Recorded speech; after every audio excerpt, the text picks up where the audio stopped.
On a moonless night in February 1968, an Air Force C-130 Hercules cargo plane flew low over the dense jungle of eastern Laos. The aircraft's crew was tense, hyper-alert.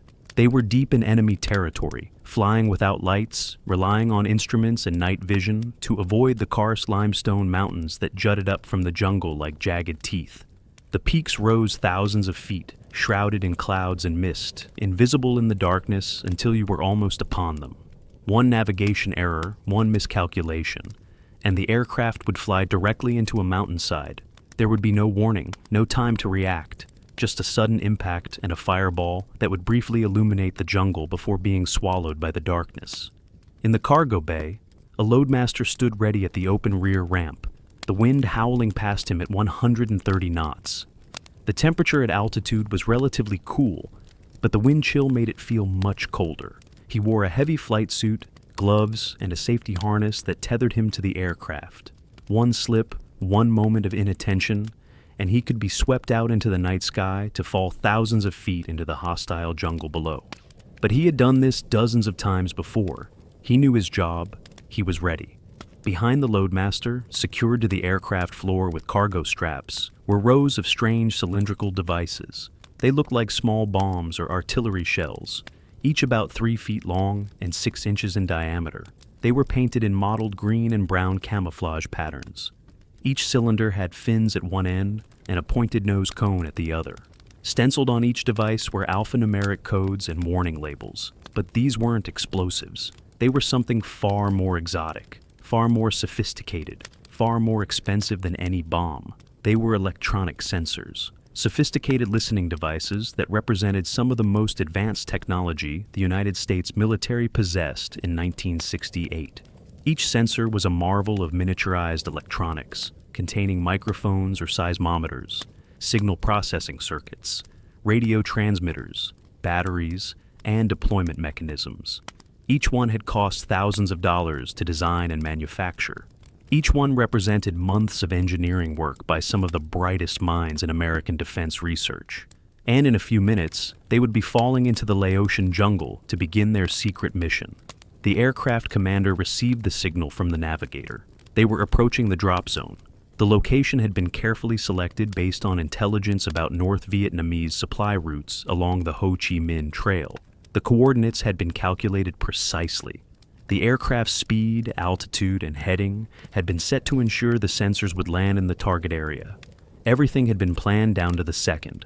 The loadmaster activated the release mechanism. One by one, the cylinders began sliding out, the back of the aircraft tumbling into the darkness below. As each sensor fell away from the aircraft, a small drogue chute deployed automatically to slow its descent and orient it properly. The sensors fell through the night air, invisible and silent, toward the jungle canopy hundreds of feet below. The loadmaster watched them disappear into the blackness, knowing he would never see them again, never know whether they landed where they were supposed to, never know whether they would work as designed. When a sensor hit the trees, its camouflage-colored nose cone would punch through the canopy and embed itself in the soft jungle soil. The impact, carefully calculated to be hard enough to penetrate, but not hard enough to destroy the delicate electronics, would activate the device. An internal mechanism would deploy an antenna, disguised to look like a native plant or piece of jungle vegetation. The battery would activate, providing power to the electronics. The microphone or seismometer would begin operating, listening, or feeling for signs of enemy activity. And the radio transmitter would start broadcasting, sending brief coded signals that would be picked up by aircraft circling overhead. The sensor was now awake, listening, waiting to detect the enemy moving through the jungle below.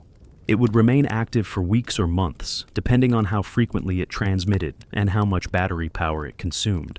It would sit there in the darkness and humidity of the jungle floor, unattended, unmaintained, just doing its job until its battery finally died and it fell silent forever. This was Operation Igloo White, the electronic battlefield, the McNamara line, the sensor program, the largest and most expensive electronic surveillance system ever deployed in warfare up to that time. A program so secret that most American military personnel in Vietnam had no idea it existed. A technological marvel that cost over $1 billion in 1960s money, equivalent to more than $8 billion today. a system that dropped more than 20,000 sensors into the jungles of Laos and Vietnam over the course of several years. A program that its creators believed would revolutionize warfare and help win the Vietnam War, and a system whose real effectiveness remains debated and controversial more than 50 years after it ended. The story of Operation Igloo White is a story about the faith that American political and military leaders placed in technology to solve the fundamental problems of the Vietnam War. It's a story about brilliant scientists and engineers who created remarkable devices that pushed the boundaries of what was possible in the 1960s. It's a story about the thousands of young airmen and ground personnel who risked their lives deploying and maintaining this system. It's a story about the North Vietnamese who learned to counter and deceive the sensors. And it's a story about the limits of technology, about how even the most sophisticated sensors and computers couldn't overcome the basic strategic and political challenges that would ultimately lead to American defeat in Vietnam. The origins of Operation Igloo White can be traced back to 1966, when the Vietnam War was escalating rapidly, but progress remained frustratingly elusive. American forces were pouring into South Vietnam by the hundreds of thousands. At the peak of American involvement in 1968 and 69, more than 500,000 American troops were in Vietnam. The Air Force and Navy were conducting massive bombing campaigns over North Vietnam and along the Ho Chi Minh Trail, dropping more tonnage of bombs than had been dropped in all of World War II. Ground combat operations were killing thousands of enemy soldiers every month. The American military was applying overwhelming force. Yet the war seemed no closer to being won. The North Vietnamese and Viet Cong continued to fight effectively, continued to launch attacks against American and South Vietnamese forces, continued to control large areas of the South Vietnamese countryside. Most importantly, they continued to infiltrate men and supplies into South Vietnam at rates that seemed barely affected by American military operations. The strategic stalemate was deepening, and American political leaders were growing desperate for solutions. The Ho Chi Minh Trail was central to this problem. The trail was the lifeline that sustained communist military operations in South Vietnam. This wasn't actually a single trail, but rather a complex network of roads, paths, and waterways that ran from North Vietnam through the mountains and jungles of Laos and Cambodia into South Vietnam. The network was extensive, covering thousands of miles of routes through some of the most difficult terrain in Southeast Asia. The North Vietnamese used the trail to move everything their forces in the south needed to continue fighting. Troops marched down the trail, sometimes walking for months to reach their units in South Vietnam. Weapons came down the trail, everything from rifles and ammunition to heavy machine guns, mortars, rockets, and even anti-aircraft guns. Food came down the trail, tons of rice that would feed soldiers in the field. Medical supplies came down the trail. Replacement equipment came down the trail. Everything the communist forces needed to sustain their war effort traveled along this network. The North Vietnamese had been developing and expanding the trail since the early 1960s. What had started as primitive footpaths had evolved into a sophisticated logistical system. By the late 1960s, significant portions of the trail had been upgraded to roads capable of handling truck traffic. The North Vietnamese had stationed thousands of troops along the trail to maintain it, repair bomb damage, operate anti-aircraft defenses, and manage the flow of supplies. They had built way stations, storage depots, hospitals, and even underground facilities to protect critical assets from American bombing. Despite years of intensive American bombing, the trail remained operational. The North Vietnamese were remarkably resilient and adaptive. When one section of road was destroyed by bombing, they would have it repaired within hours or days. When a bridge was knocked out, they would build a bypass or construct a ford across the river.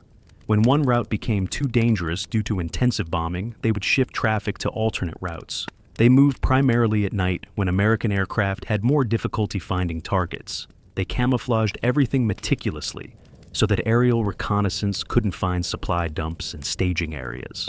American military planners were desperate for a better way to find and attack enemy movements along the trail.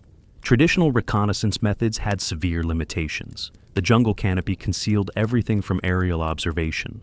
Photo reconnaissance aircraft flying at high altitude could see only clearings and obvious features.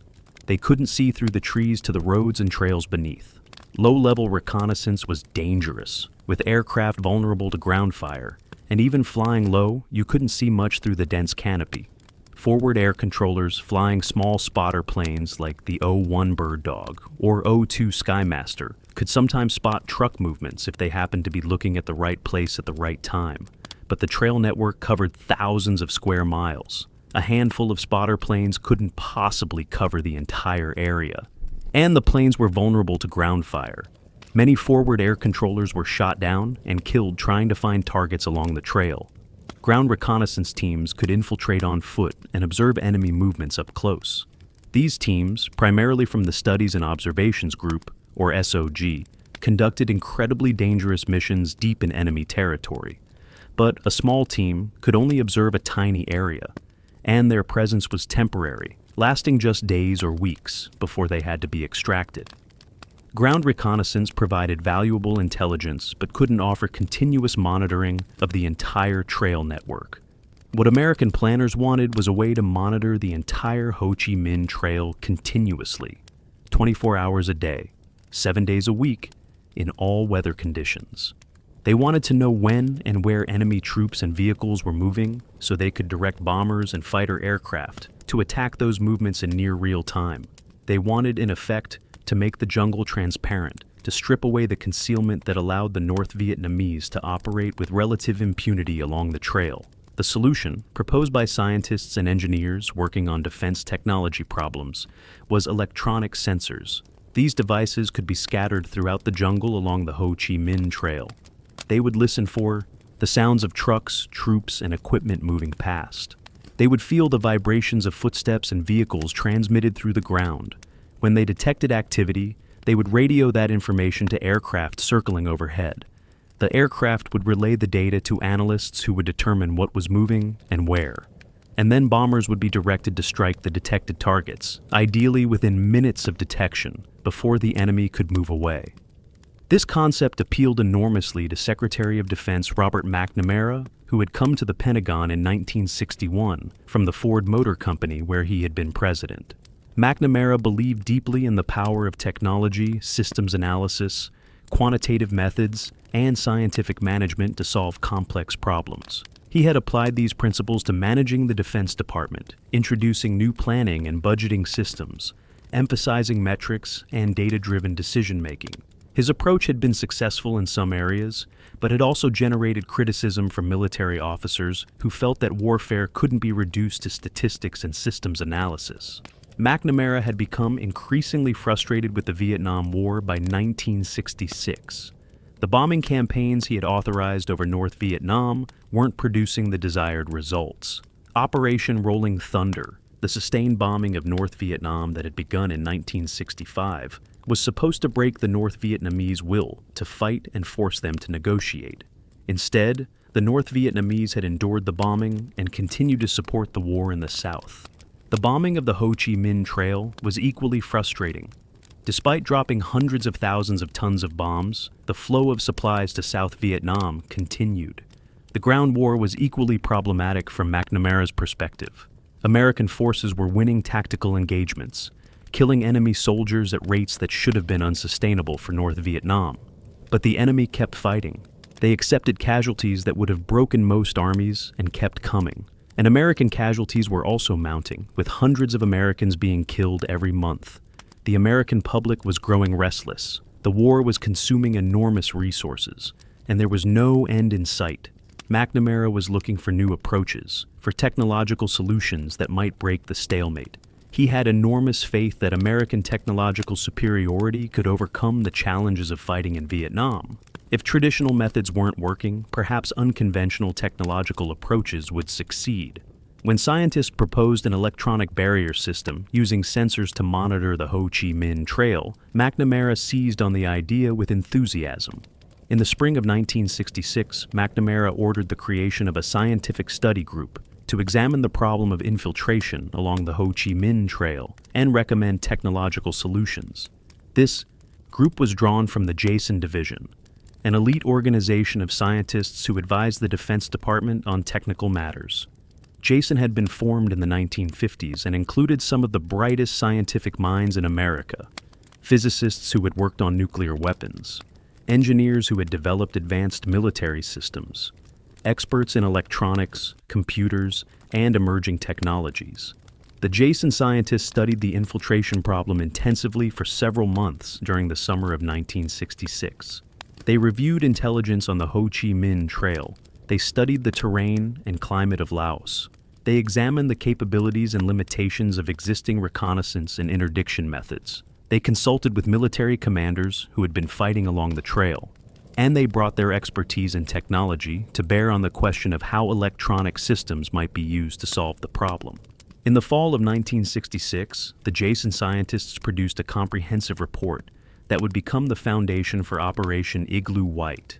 The report was titled Air-Supported Anti-Infiltration Barrier, and it proposed an ambitious system that would use technology to create an electronic barrier across the Ho Chi Minh Trail. The concept was multifaceted, combining several different technologies and approaches. The core element was an acoustic and seismic sensor network. Thousands of sensors would be scattered along the trail, creating a detection net that would alert American forces whenever enemy troops or vehicles moved through the area. The sensors would be airdropped from aircraft or emplaced by ground teams. They would be camouflaged to avoid detection by the enemy. They would operate autonomously on battery power for extended periods, and they would transmit their detections to aircraft overhead.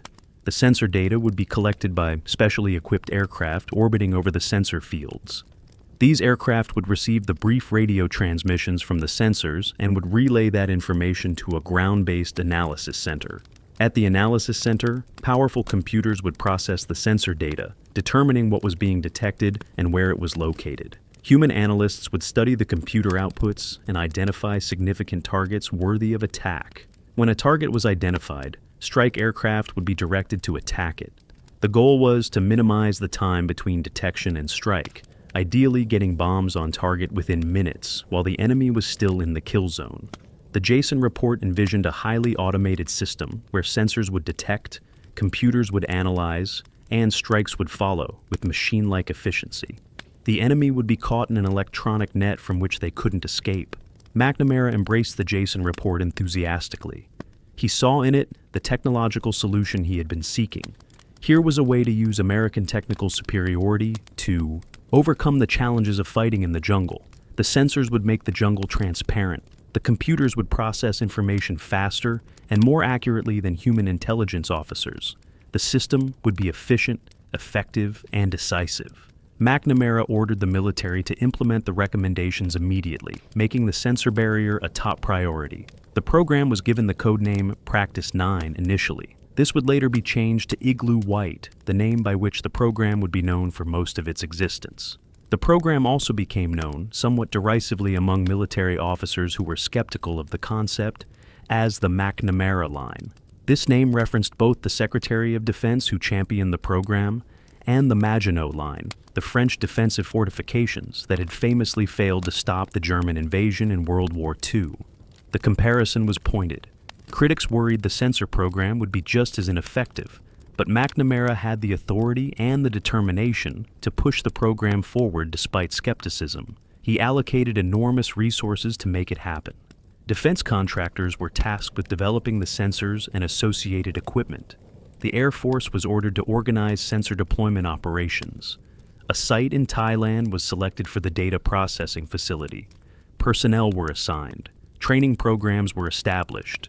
The entire American military-industrial complex was mobilized to create the electronic battlefield. The scientific and engineering challenges were enormous. The sensors had to meet demanding and sometimes contradictory requirements. They had to be small enough and light enough to be dropped from aircraft, which meant weight and size constraints. They had to be rugged enough to survive the fall through the jungle canopy and impact with the ground without breaking, which meant robust construction. They had to be sensitive enough to detect vehicles and troop movements at useful ranges, often hundreds of meters, which meant highly sensitive microphones and geophones. They had to be able to process the signals they detected and determine which ones were significant enough to report, which meant sophisticated signal processing electronics. They had to transmit their data reliably to aircraft that might be dozens of miles away, which meant powerful radio transmitters. They had to operate on battery power for weeks or months without maintenance, which meant efficient power management and high-capacity batteries. They had to be camouflaged so the enemy wouldn't find and remove them. And they had to do all of this reliably in the harsh environment of the Southeast Asian jungle. Meeting all these requirements simultaneously was an extraordinary engineering achievement. Defense contractors competed to develop sensors that met the specifications. Multiple companies were awarded contracts to develop different types of sensors. The development process was intensive, with engineers working long hours to solve technical problems and test prototypes. The designs that emerged were remarkably sophisticated for 1960s technology. There were acoustic sensors that used sensitive microphones to detect sounds. These sensors, designated AQ-buoy or acoustic buoy, could pick up the rumble of truck engines from hundreds of meters away. They could detect the clanking of equipment, voices, and other sounds associated with troop movements. The microphone signals were processed by electronics in the sensor to filter out background noise like wind, rain, and animal sounds. When the acoustic sensor detected sounds that matched the signature of enemy activity, it would activate its radio transmitter and broadcast a signal containing compressed audio information. The transmission was brief, lasting only a few seconds, to conserve battery power and reduce the chance of enemy detection. Each sensor had a unique identification code that was included in the transmission, allowing analysts to know which specific sensor was reporting. There were seismic sensors that used geophones to detect ground vibrations. These sensors, designated ADSID or Air-Delivered Seismic Intrusion Detector, could feel the vibrations caused by people walking or vehicles driving. The geophones were similar to sensors used in oil exploration. They were extremely sensitive, able to detect the footfalls of a person walking hundreds of meters away. The sensors were tuned to detect specific frequency patterns produced by humans and vehicles. When the seismic sensor detected vibrations matching human or vehicle patterns, it would transmit data about the intensity and characteristics of the vibrations. Multiple seismic sensors detecting activity at the same time could provide information about direction and speed of movement. Analysts processing the data could track targets moving along the trail by watching the pattern of sensor activations. Both types of sensors used UHF radio transmitters to send data to aircraft. The frequencies were carefully selected to provide reliable transmission through jungle canopy, while avoiding interference with other military systems. The transmissions were encrypted to prevent enemy interception. The antennas were designed to radiate signals upward toward orbiting aircraft. The batteries were state-of-the-art for the era, using advanced chemistry to pack maximum energy into minimum weight. Battery life was a constant challenge. The more frequently a sensor transmitted, the faster its battery would drain. Engineers had to balance timely reporting against long sensor life. Different sensor types had different life expectations. Some were designed for high-activity areas and operated for only weeks. Others were designed for longer-term monitoring and could last several months. The sensors were designed to be deployed by several methods. Most were dropped from aircraft, either fixed-wing cargo planes like the C-130, Hercules, or helicopters. The sensors designed for air delivery were shaped like large darts. The front end was a hardened penetrator designed to punch through jungle canopy and embed in ground. The rear section contained electronics, battery, antenna, and deployment mechanism.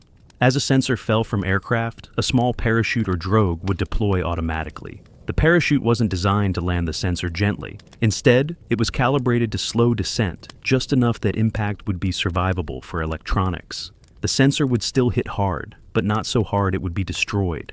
Impact force was calculated carefully. Upon impact, an ingenious deployment mechanism would activate. The penetrator nose would drive into ground, anchoring the device. The rear section would remain above ground. Inside the sensor, explosive charges or spring mechanisms would deploy the antenna. The antenna would unfold or extend upward from the sensor body. The antennas were disguised to look like natural jungle vegetation. Some sensors had artificial leaves and branches attached, making them look like small plants or saplings. Materials were colored and textured to match real tropical plants. From more than a few feet away, in dim light of jungle floor, with dense vegetation around, the sensor antenna was virtually indistinguishable from real plants. Other sensors were designed for ground emplacement by reconnaissance teams. These could be infiltrated into position by special forces soldiers or indigenous forces working for the CIA. Ground-emplaced sensors had advantages. They could be positioned more precisely at specific locations, teams had identified as important. They could be camouflaged more carefully, and they could be positioned in locations difficult or impossible to reach by airdrop. The sensor data had to be collected and transmitted somewhere for analysis. This was accomplished by specially equipped aircraft that would orbit over sensor fields for hours. The primary aircraft used initially was the EC-121 Warning Star, a military version of the Lockheed Constellation airliner. The EC-121 was a large four-engine aircraft with long endurance, able to stay airborne for 8 hours or more. The EC-121s would fly oval or racetrack patterns over Laos, positioned to receive signals from sensors across wide areas. Aircraft carried specialized crews, including radio operators, who monitored sensor frequencies, and equipment operators, who managed recording and relay systems. When sensor transmissions were received, they were recorded on magnetic tape and simultaneously relayed in real time via radio link to the ground analysis facility. The sensor data was transmitted to a highly classified facility called the Infiltration Surveillance Center, located at Nakhon Phanom Royal Thai Air Force Base in northeastern Thailand, right across the Mekong River from Laos. This facility, which would become known as Task Force Alpha, was the brain of the entire operation. It was where raw sensor data was transformed into actionable intelligence. Task Force Alpha was unlike any military facility that had existed before. It was built around a massive IBM 360-65 mainframe computer, one of the most powerful computers in the world, in late 1960s. The computer occupied a large climate-controlled room with rows of cabinets filled with electronics, banks of magnetic tape drives for data storage, and arrays of input-output equipment. Surrounding the computer room were operation centers where analysts worked at display consoles. The consoles showed processed sensor data, target tracks, maps of sensor fields, and other information needed to make strike decisions. Analysts worked in shifts around the clock, ensuring continuous monitoring. At any given time, dozens of analysts were on duty. The facility was so secret it didn't officially exist for first several years. American military personnel assigned there were told they were going to Nakhon Phanom, but weren't briefed on what they would be doing until they arrived and received security clearances. Once there, they were forbidden from discussing their work with anyone outside the facility. The operational concept was that sensor data would flow into Task Force Alpha continuously. Computers would process data in near real time, identifying patterns and targets. Human analysts would review computer assessments and make final decisions about what to strike. Strike aircraft would be on alert, ready to launch within minutes when targets were identified. The entire system was designed to minimize time from detection to strike. This was the vision. This was the concept that McNamara and the Jason scientists had developed. An electronic battlefield where sensors would find the enemy, computers would process information with mechanical efficiency, and precision strikes would destroy targets.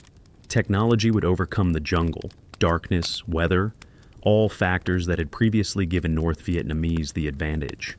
The reality would prove far more complicated than the vision. The sensors were remarkable technology, but they weren't magic. They had limitations, vulnerabilities, and failure modes.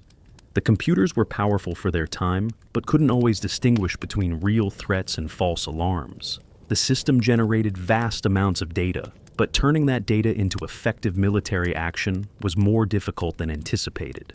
And the North Vietnamese weren't passive victims. They quickly learned about sensors and developed sophisticated tactics to deceive them, avoid them, and even use them against Americans.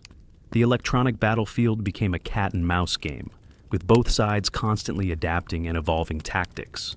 The task of deploying 20,000 sensors across hundreds of miles of jungle in Laos and Vietnam was unprecedented in military history. Nothing remotely similar had ever been attempted. The scale was staggering. The logistics were complex, the dangers were real and constant, and the entire operation had to be conducted in secrecy, without the enemy learning exactly what was being placed in the jungle. The planning for sensor deployment operations began in late 1966 and early 1967.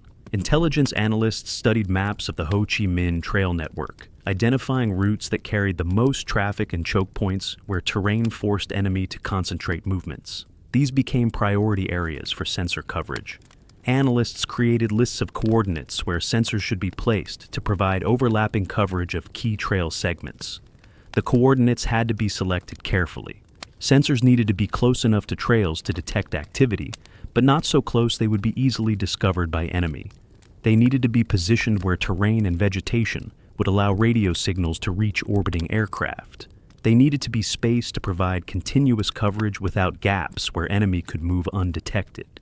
And they needed to be in locations aircraft could safely approach for sensor drops.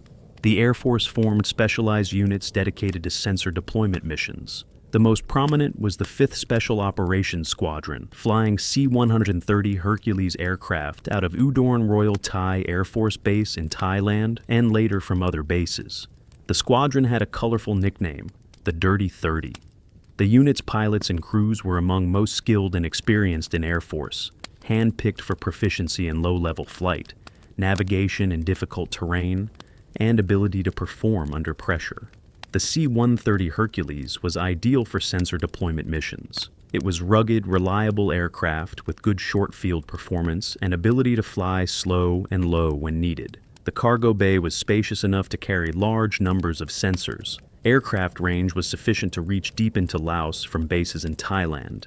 And the C-130 had already proven itself in combat operations, giving crews confidence in aircraft capabilities. But C-130s had to be modified specifically for sensor deployment. Specialized release systems were installed in cargo bay. These systems could hold multiple sensors and release them individually on command or in program sequences. Release mechanisms had to be reliable, able to function in harsh environment of cargo bay during combat operations. Electrical systems were added to interface between release mechanisms and navigator station, allowing navigator to control exactly when each sensor was dropped. Navigation equipment was upgraded to provide precision needed for sensor deployment. Sensors had to land within a few hundred meters of intended positions to be effective. This required accurate navigation over featureless jungle in darkness and often bad weather.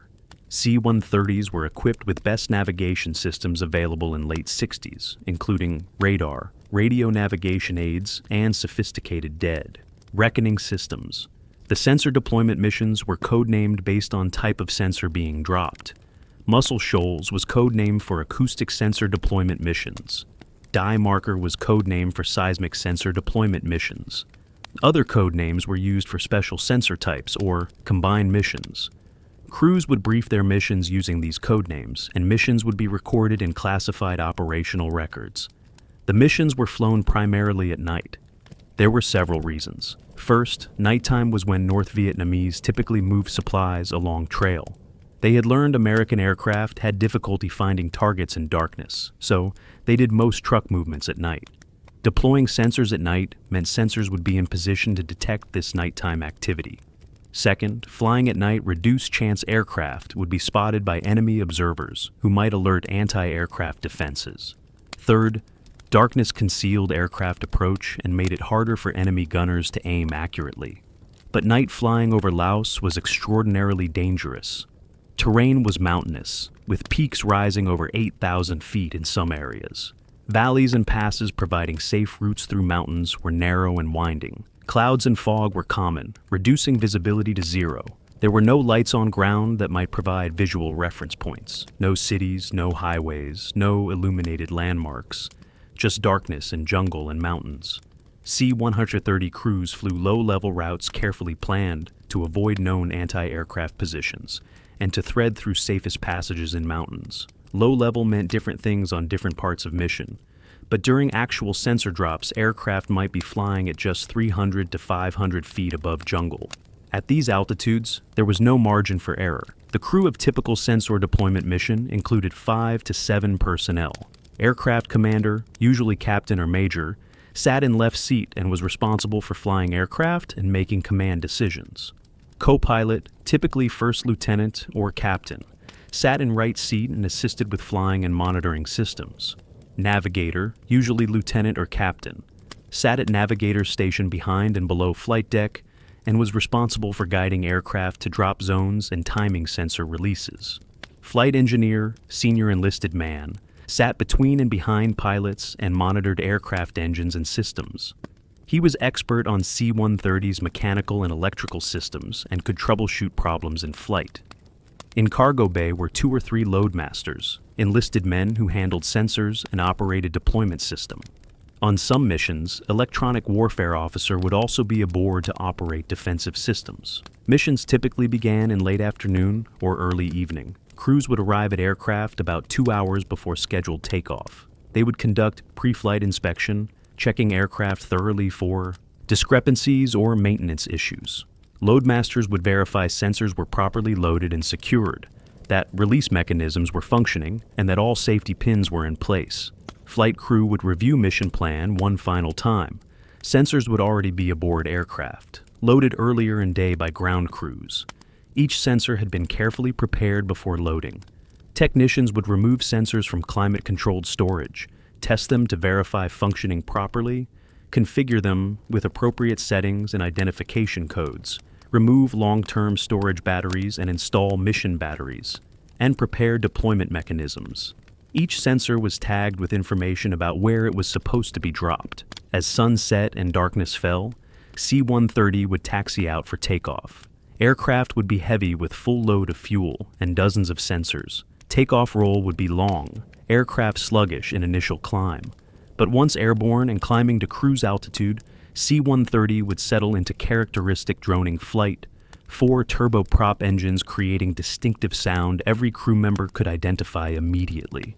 Flight to drop zones might take an hour or more. During this time, crew would be busy with duties. Pilots flew aircraft, monitoring systems, and making course corrections based on navigator's directions. Navigator would be hunched over his station, working with charts and navigation instruments, calculating winds and ground speeds, updating position fixes, preparing for critical navigation required during sensor drops. Flight engineer would scan instruments constantly, watching engine temperatures and pressures, fuel flow and consumption, electrical systems, hydraulic systems, all vital signs of aircraft. Loadmasters would be in cargo bay, checking and rechecking sensors, making final preparations for drops, testing release mechanisms one more time. As aircraft approached area where sensors would be dropped, tension would increase. Everyone knew they were entering danger. They were about to fly low and slow over territory thick with enemy anti-aircraft weapons. North Vietnamese had learned to position guns along likely sensor deployment routes. They would listen for distinctive sound of C-130's engines and would fire as aircraft passed overhead. Aircraft commander would descend to drop altitude, usually around 300 to 500 feet above jungle. At this altitude, flying at night, sensation was surreal. Jungle was invisible below, just endless expanse of darkness. Instruments were only indication of altitude. Pilots had to trust altimeter, had to believe they were really 500 feet above ground, and not lower.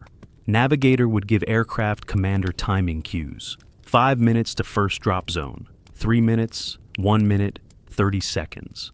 Loadmasters would be at positions in cargo bay, ready to release sensors on command. If drop was being done from rear ramp, ramp would already be lowered with wind howling through. Cargo bay and loadmaster tethered by safety straps. At precise moment calculated by navigator, loadmaster would release first sensor. Device would slide down cargo bay floor or drop chute and fall away into night. Loadmaster wouldn't see it land, wouldn't see parachute deploy. Wouldn't know whether it had worked until days later, when analysts at Task Force Alpha reported whether sensor was transmitting. Sensor drops were often done in rapid sequence. Navigator would call for releases every few seconds, and sensors would drop one after another. Single mission might deploy dozens of sensors across multiple drop zones.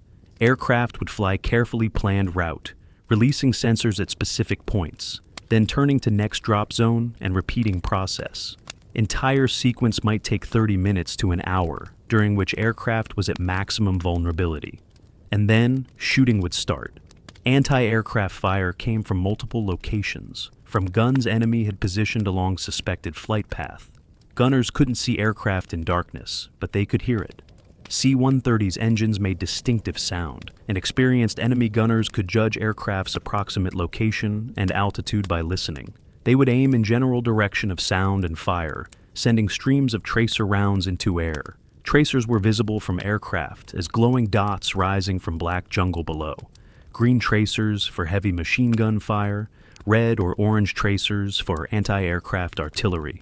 Tracers seemed to float up slowly at first, almost lazily, but this was optical illusion. They were actually traveling hundreds of feet per second, and for every tracer round you could see, there were 4 or 5 regular rounds you couldn't see.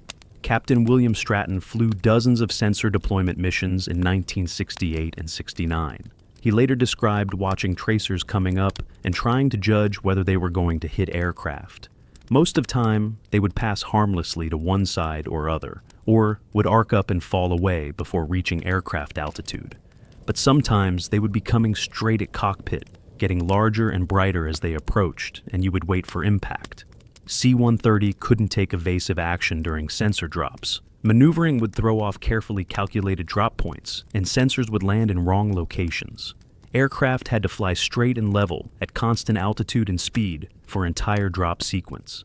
This made it predictable, made it easy target for gunners who knew what they were doing. Sometimes luck ran out. Aircraft would shudder as rounds hit airframe. Characteristic sound of metal hitting metal at high velocity, loud even over engine noise. Crew would feel impacts, would see holes suddenly appear in aircraft skin, would hear shrapnel rattling around in cargo bay. Warning lights would illuminate on instrument panel as bullets severed hydraulic lines or electrical cables or punctured fuel tanks. On one mission, Stratton's aircraft took multiple hits from anti-aircraft fire while dropping sensors along section of trail in eastern Laos.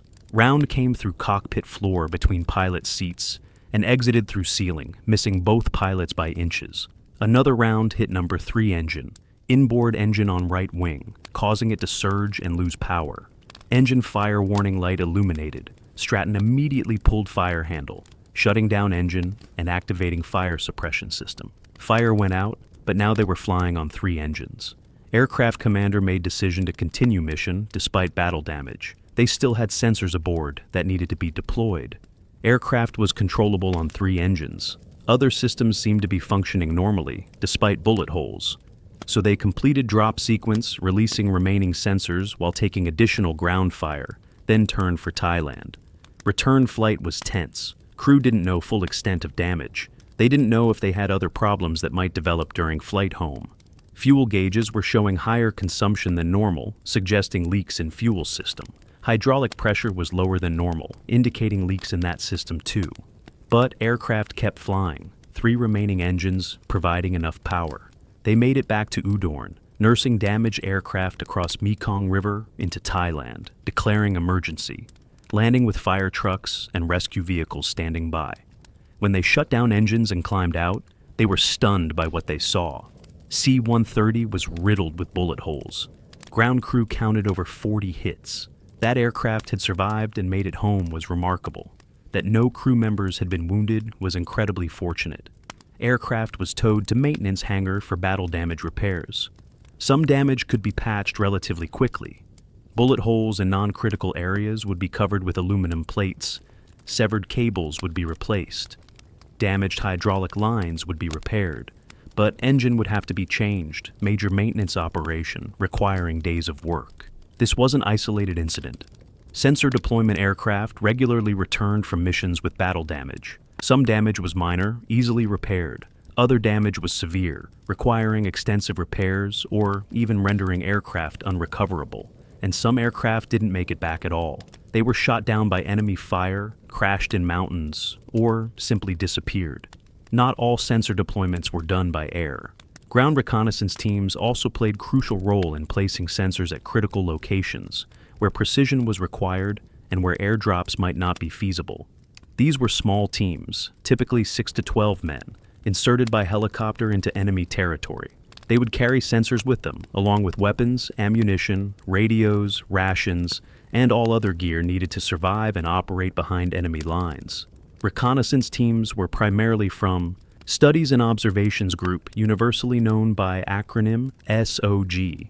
This was highly classified special operations unit that conducted covert missions into Laos, Cambodia, and North Vietnam. SOG teams were among most elite and among most endangered American forces in entire war. They operated deep in enemy territory with minimal support. When SOG team was tasked with sensor emplacement, They would receive detailed briefing on target area. Intelligence analysts would explain why sensors were needed at specific location, what kind of enemy activity was expected, and what recent intelligence existed about enemy forces in area.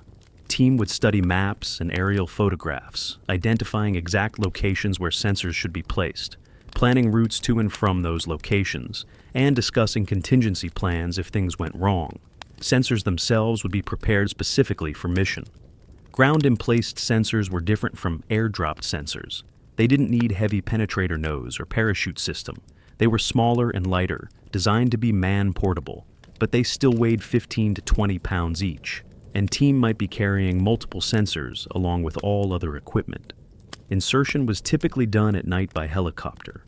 Helicopters, usually UH-1 Hueys or sometimes larger CH-53C Stallions, would fly low-level routes through darkness, using terrain masking to avoid enemy radar detection. Approach to landing zone would be rapid and violent, helicopters swooping down from altitude, flaring at last moment, hovering just long enough for team to jump or fast rope down, then departing immediately. Sound of helicopter would alert enemy forces for miles around that someone had been inserted. Team had to move quickly away from landing zone before enemy reaction forces could arrive. They would move several kilometers in first few hours after insertion, putting distance between themselves and known insertion point. Then find hiding place where they could lay up during daylight. Movement through jungle was slow and exhausting. Terrain was difficult, with steep slopes, dense vegetation, and countless obstacles. Team had to move silently to avoid detection. They couldn't use lights. They relied on night vision and feel, placing each foot carefully, testing each handhold, moving inch by inch through darkness. Pace might be only few hundred meters per hour, and always there was danger. Team was deep in enemy territory. North Vietnamese army units operated throughout area. They had patrols, observation posts, and trail watchers everywhere. Chance encounter could lead to firefight. That small American team would almost certainly lose, overwhelmed by superior enemy numbers. It might take 2 or 3 days of movement to reach sensor emplacement site. Team would approach carefully, observing area for signs of enemy activity before committing to place sensors. If enemy soldiers were present, team would have to wait them out, hiding in vegetation, not moving, barely breathing, while enemy troops passed by just meters away. When team finally reached emplacement site and determined it was safe to proceed, they would work quickly to install sensors. Team members would provide security, watching for approaching enemy forces, while others did actual emplacement work. They would dig shallow holes to bury sensor bodies, leaving only antennas above ground. They would carefully camouflage antennas using natural vegetation. Sensors had to be activated and tested before team could leave. Using handheld monitoring equipment, team would verify each sensor was transmitting properly, and signal was strong enough to reach orbiting relay aircraft. This testing took time, precious minutes when team was vulnerable. Sergeant First Class Robert Bennett was SOG team leader who conducted multiple sensor emplacement missions in 1969. He later described one mission where everything went wrong.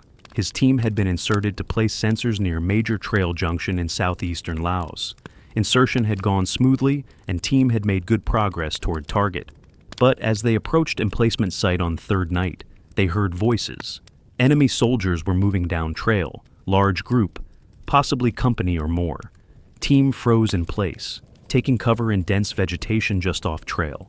Enemy soldiers passed within 20 meters. Team could hear their conversations, could hear clanking of equipment, could occasionally see shapes moving through darkness. Enemy passed by without detecting Americans, but now team had problem. Emplacement site was directly ahead, on other side of trail, but enemy presence made it too dangerous to proceed. Bennett made decision to wait until following night to attempt emplacement. Team spent entire day hiding in place, not moving, rationing water, trying to stay alert despite fatigue. As darkness fell again, they moved cautiously toward emplacement site, but as they approached trail junction, they heard more activity. Enemy troops were everywhere. It seemed like junction was major staging area with constant traffic. Team spent second night waiting, then third night. Their rations were running low, water was nearly exhausted. They had been on ground for 6 days now, much longer than planned. Bennett requested extraction, but helicopter couldn't come to their location because of enemy anti-aircraft weapons in area.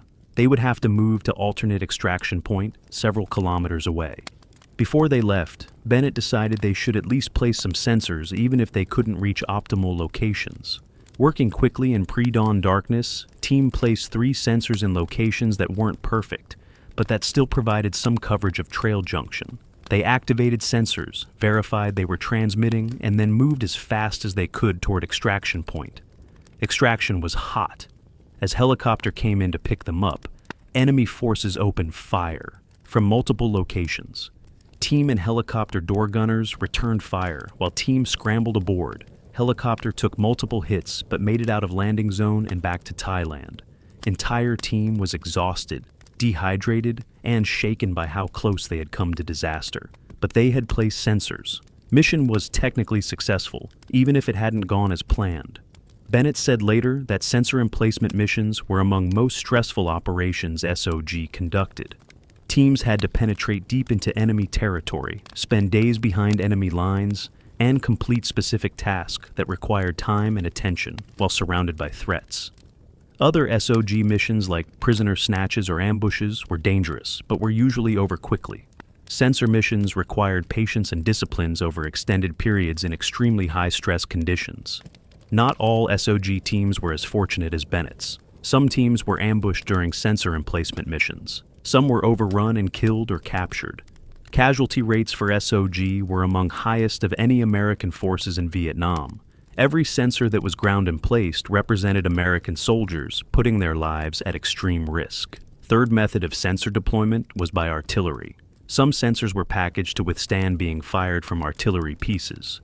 These artillery-delivered sensors could be deployed from relative safety, with artillery batteries positioned in South Vietnam or on fire bases.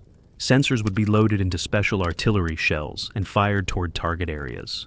Artillery-delivered sensors used combination of parachute and crushable foam to survive shock of being fired and then land without destroying electronics.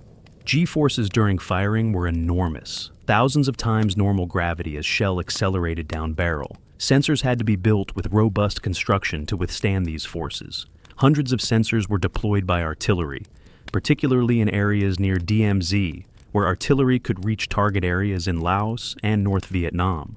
Method was less precise but provided way to supplement airdrops and ground emplacement, and it allowed continued sensor deployment even when weather prevented aircraft operations. Deployment of sensors was continuous operation throughout life of Igloo White. Sensors had limited battery life, typically few weeks to few months depending on design and usage. As sensors failed, they had to be replaced. Areas initially seeded with sensors required reseeding periodically. New areas were constantly being seeded as intelligence priorities changed. At peak of operations in 1969 and 1970, sensor deployment missions were being flown almost every night. Multiple C-130s would be airborne simultaneously, each dropping dozens of sensors. SOG teams were constantly being inserted to emplace sensors at critical locations. Artillery batteries were firing sensor-equipped shells. Ho Chi Minh Trail was being continuously seeded with electronic surveillance devices. Logistics supporting this operation were enormous. Sensors had to be manufactured in quantity by defense contractors in United States. Factories worked around clock to produce enough sensors to meet demand. Sensors then had to be shipped to Southeast Asia. They arrived at depots in Thailand and South Vietnam, where they were received, inspected, and stored. Storage facilities had to maintain proper temperature and humidity to prevent degradation of electronic components. Sensors were delicate despite rugged construction. Excessive heat could damage batteries or electronics. Excessive humidity could cause corrosion. Storage facilities were climate-controlled warehouses. From storage depots, sensors were transported to air bases where deployment operations were conducted. At bases, specialized facilities were established for sensor preparation. Technicians would remove sensors from storage, test them to verify functionality, install fresh batteries, configure settings, and prepare them for loading aboard aircraft. Scale of operation meant even small failure rates resulted in significant losses. If 5% of sensors failed to deploy properly or malfunctioned after deployment, That meant out of 20,000 sensors deployed, 1,000 didn't work. Those 1,000 sensors represented missions flown, risks taken, money spent, all for devices that provided no useful intelligence. Enemy was well aware that something was being dropped in jungle. North Vietnamese soldiers found sensors, either ones that failed to deploy properly and remained visible, or ones they discovered through systematic searches. When they found sensors, they would study them carefully, trying to understand how they worked and how to defeat them. By mid-1968, thousands of sensors were in place across Ho Chi Minh Trail. Electronic surveillance net was operational. Aircraft were orbiting overhead, collecting sensor transmissions. Data was flowing into Task Force Alpha for processing. System that had been envisioned by Jason scientists was becoming reality. A Nakhon Phanom Royal Thai Air Force Base sits on western bank of Mekong River in northeastern Thailand, in region of rice paddies and small villages. On far side of river is Laos, its mountains and jungles visible from base on clear days. Base was one of most important American facilities in Southeast Asia during war, home to forward air controllers, special operations aircraft, and rescue helicopters. But its most significant and most secret asset was a complex of nondescript buildings surrounded by high fences and security checkpoints. This was Task Force Alpha, Infiltration Surveillance Center, heart and brain of Operation Igloo White, place where electronic battlefield became operational reality. Facility that, in many ways, represented future of warfare. Facility was constructed in 1967 and early 1968, built rapidly by military, engineers and civilian contractors working around clock. Main building was large, windowless structure designed to protect sensitive electronic equipment inside from tropical climate and from potential enemy attacks. Exterior was plain concrete block, deliberately unremarkable in appearance. There were no signs identifying building's purpose. Inside was something extraordinary. Heart of facility was computer room, large climate-controlled chamber that housed IBM 360 Model 65 mainframe computer. This was one of most powerful computers in world in 1968. Computer itself occupied several large cabinets that lined one wall. Each cabinet was about 6 feet wide, 6 feet deep, and over 6 feet tall, filled with electronic circuitry, magnetic core memory modules, and cooling systems. Adjacent to main computer cabinets were banks of magnetic tape drives used for data storage. These drives used reels of tape, each holding equivalent of millions of punch cards worth of data. There were typically a dozen or more tape drives operating at any given time, reading and writing data as computer-processed sensor information. Tape drives made distinctive mechanical sound, clicking and whirring as tape reels spun. Computer room was kept at constant temperature of about 65 degrees Fahrenheit, much cooler than tropical heat outside. Computer generated enormous heat from thousands of electronic components and would malfunction if it got too hot. Powerful air conditioning systems ran continuously.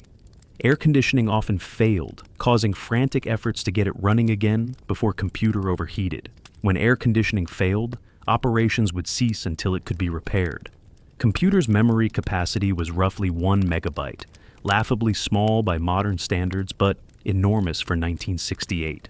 Processing speed was measured in microseconds per operation, capable of performing perhaps few 100,000 operations per second. By modern standards, this is millions of times slower than smartphone. But in its time, this computer represented cutting edge of technology and cost millions of dollars. Software running on computer was equally sophisticated and expensive. Teams of programmers had spent thousands of hours writing code that would process sensor data, track targets, maintain databases of sensor locations and characteristics, generate displays for analysts, and perform countless other functions. Software was written in assembly language and in higher-level languages like Fortran and COBOL. Adjacent to computer room was analysis center, large operations room filled with dozens of display consoles where analysts worked. Room was dimly lit to make it easier to see displays. Consoles were arranged in rows, with supervisor stations positioned where they could observe all analysts. Each console consisted of cathode ray tube display, keyboard, and various controls that allowed analysts to interact with computer system. Displays, could show different types of information depending on what analysts needed. One common display format was map showing sensor locations as small symbols. When sensor detected activity and transmitted, its symbol on map would light up or change color. Analysts watching display could see patterns of sensor activations that indicated movement along trail. Other display formats showed detailed information about specific sensors. Analysts could call up data on particular sensor, seeing its location, what type of sensor it was, when it had been deployed, how many times it had transmitted, what it had detected, and its estimated remaining battery life. Analysts working at these consoles were primarily young enlisted airmen, typically in late teens or early 20s. Most were high school graduates who had scored well on aptitude tests and had been selected for technical training. Before being assigned to Task Force Alpha, they received several months of specialized training, learning how to interpret sensor data, how to use computer system, how to identify different types of targets. Training emphasized life and death importance of their work. Analysts were told their accurate interpretation of sensor data could lead to successful strikes against enemy supplies. Inaccurate analysis might result in wasted strikes against empty jungle, or might mean missing real targets. Work schedule at Task Force Alpha was demanding. Sensor network operated 24 hours a day, so Analysis Center had to be staffed continuously. Analysts worked 12-hour shifts, either days or nights, for weeks at a time before rotating to opposite shift. Shift work was exhausting, disrupting sleep patterns and circadian rhythms. At any given time, 40 to 60 analysts might be on duty, depending on operational tempo and staffing levels. They would be distributed across different sections based on geographic areas of responsibility. Some analysts specialized in northern sections of trail in Laotian Panhandle. Others focused on southern sections in Cambodia. Still others monitored areas nearest South Vietnamese border. When sensor data arrived at Task Force Alpha, transmitted from orbiting relay aircraft, it entered computer system for processing. Process was complex and happened in multiple stages. First, raw radio transmissions from sensors were demodulated, converting radio frequency signals back into digital data. This was done by specialized receiving equipment. Each transmission included unique sensor identification code that told system which specific sensor was reporting. Time of transmission was recorded precisely using synchronized clocks.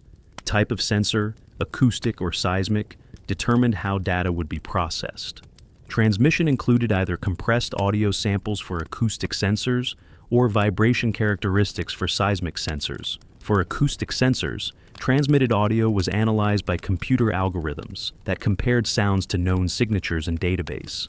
Database included acoustic signatures for various types of targets collected through research and field experience. Truck engine running at idle had different acoustic signature than truck engine under load climbing hill. Human voices had characteristic frequency patterns. Computer would attempt to classify acoustic detection based on these signature comparisons. Output would be something like probable truck or possible troop movement, along with confidence level indicating how certain classification was. Analysts would then review this automated classification and make final determination. For seismic sensors, ground vibration patterns were analyzed similarly. Algorithms looked at frequency content, amplitude, and rhythm of vibrations. Person walking created rhythmic pattern at about 1 to 2 hertz, corresponding to normal walking pace. Multiple people walking together would create stronger signal with same basic frequency. Computer could estimate how many people or vehicles were present based on intensity of seismic signal. It could determine direction of movement by comparing timing of activations at multiple nearby sensors. If sensors along road activated in sequence from north to south, that indicated southbound movement. Processed sensor data was displayed on analyst consoles. Experienced analysts looking at displays could recognize patterns that indicated specific types of enemy activity. Convoy of trucks moving down trail would create distinctive pattern. First, one or more acoustic sensors would detect engine sounds. As convoy passed by those sensors and approached others further down route, those sensors would activate in turn. If seismic sensors were also present along route, they would activate as trucks passed by, confirming acoustic detections and providing additional information about size of convoy. Analysts would watch this pattern develop in near real time, seeing convoy's progress displayed on map. But analysis was complicated by numerous factors. False alarms were common and problematic. Animals moving through jungle would trigger sensors, especially seismic sensors that detected footfalls. Water buffalo, elephants, wild pigs, deer, monkeys, all created vibration sensors would detect. Distinguishing animal movement from human movement required skill and experience. Weather created numerous false alarms. Heavy rain would trigger acoustic sensors as raindrops hit leaves and ground. Thunder during storms would trigger sensors across wide areas, sometimes dozens of sensors activating simultaneously. Wind-moving branches could create seismic signals.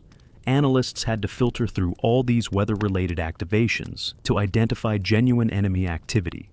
Sensor malfunctions created false data. As sensors aged and batteries weakened, they sometimes began transmitting erratically. Failing sensor might report constant activations, even though nothing was actually there. Analysts had to recognize when sensors were malfunctioning and disregard data from those sensors. North Vietnamese deception operations created most challenging false alarms. By 1969, enemy had learned about sensors and had developed sophisticated tactics to deceive them. They would deliberately create false traffic to trigger sensors, while real convoys moved through uncensored areas. They would play recordings of truck sounds through loudspeakers. They would herd animals past sensor locations. Senior Master Sergeant James Kowalski worked as senior analyst at Task Force Alpha from mid-1969 through mid-1970. He later wrote about his experiences, describing both technological sophistication of system and challenges of making it work effectively. He said computer was impressive, able to process vast amounts of data faster than any human could. Displays were clear and intuitive. Overall system design was sound, but making accurate judgments about what sensors were actually detecting was far more difficult than anyone had anticipated. Kowalski described pressure analysts felt to identify targets for airstrikes.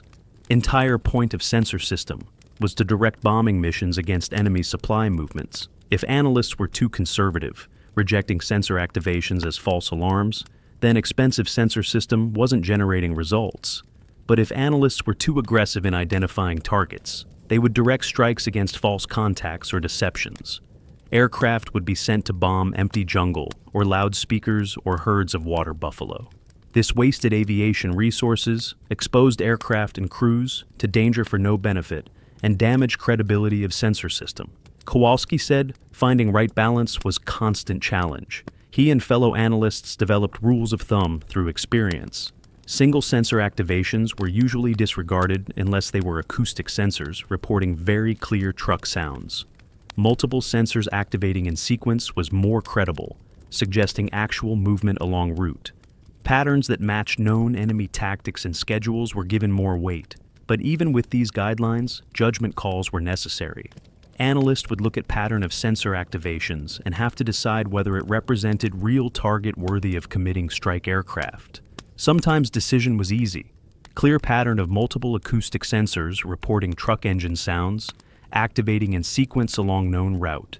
At time when enemy convoys typically moved was obviously real target, but often situation was ambiguous. Target identification process involved multiple levels of review.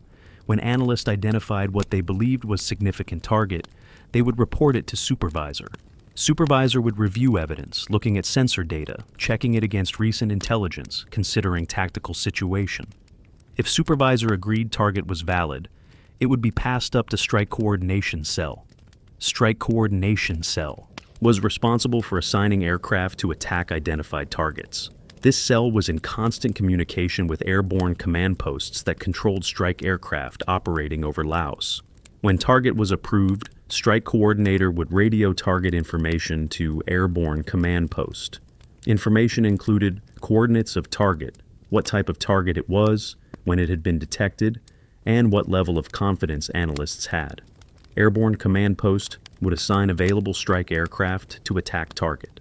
During periods of high activity, multiple targets might be identified simultaneously, requiring prioritization.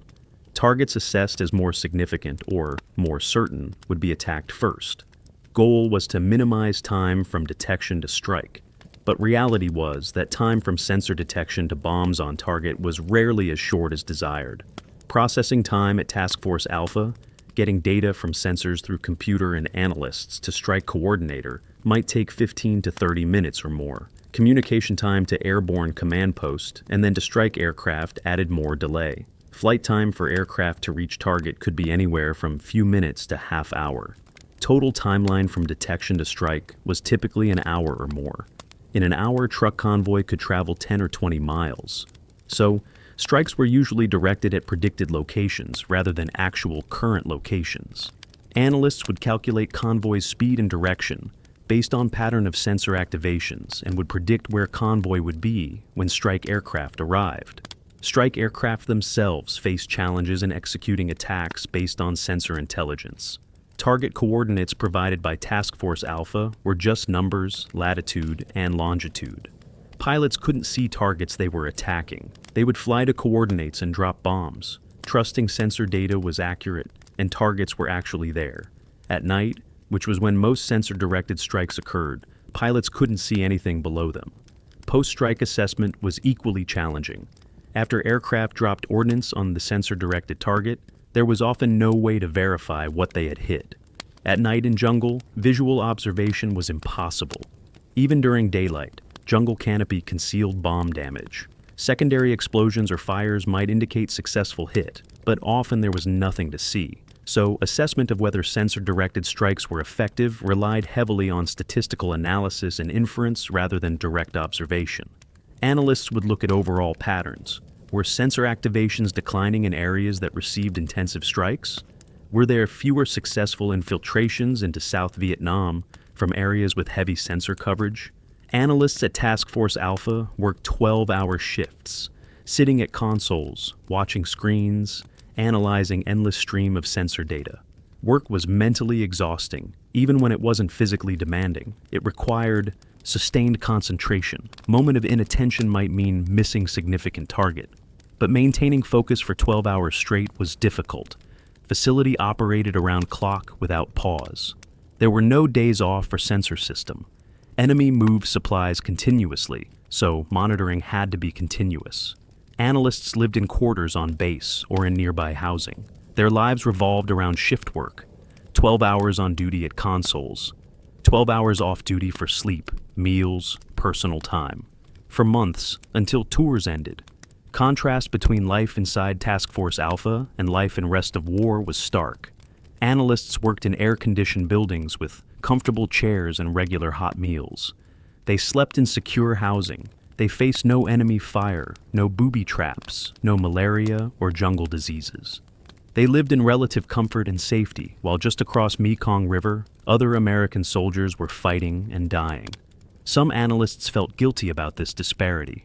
They knew they had it easy compared to infantry grunts or pilots flying into anti-aircraft fire. They were contributing to war effort, but from distance, insulated from danger. When they directed airstrikes based on sensor data, they didn't have to watch soldiers die or see destruction up close.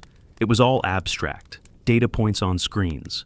Technical Sergeant Michael Chen worked as analyst and later as supervisor at Task Force Alpha. He later described feeling disconnected from war he was supposedly helping to fight. He would direct strikes against targets based on sensor activations, calling in bombers to attack coordinates in jungle. But he never saw what those strikes actually did. He never knew if he was directing bombs onto real enemy targets or onto empty jungle. This lack of feedback was frustrating and psychologically isolating. In traditional combat, soldiers can see results of their actions immediately. They know if they hit what they're shooting at. But analysts at Task Force Alpha were operating blindly, making decisions based on ambiguous data, with no way to verify if decisions were correct. Chen said this created doubts that accumulated over time. Was sensor system actually effective? Were strikes he directed actually hurting enemy? Or was entire operation just expensive illusion, technological solution that looked impressive but didn't actually accomplish much? Effectiveness of Task Force Alpha and broader sensor program was constantly debated. Supporters pointed to impressive statistics. Thousands of targets detected and struck. Millions of pounds of bombs dropped on sensor-identified coordinates. Estimates of enemy casualties and supplies destroyed. Critics questioned statistics and underlying assumptions.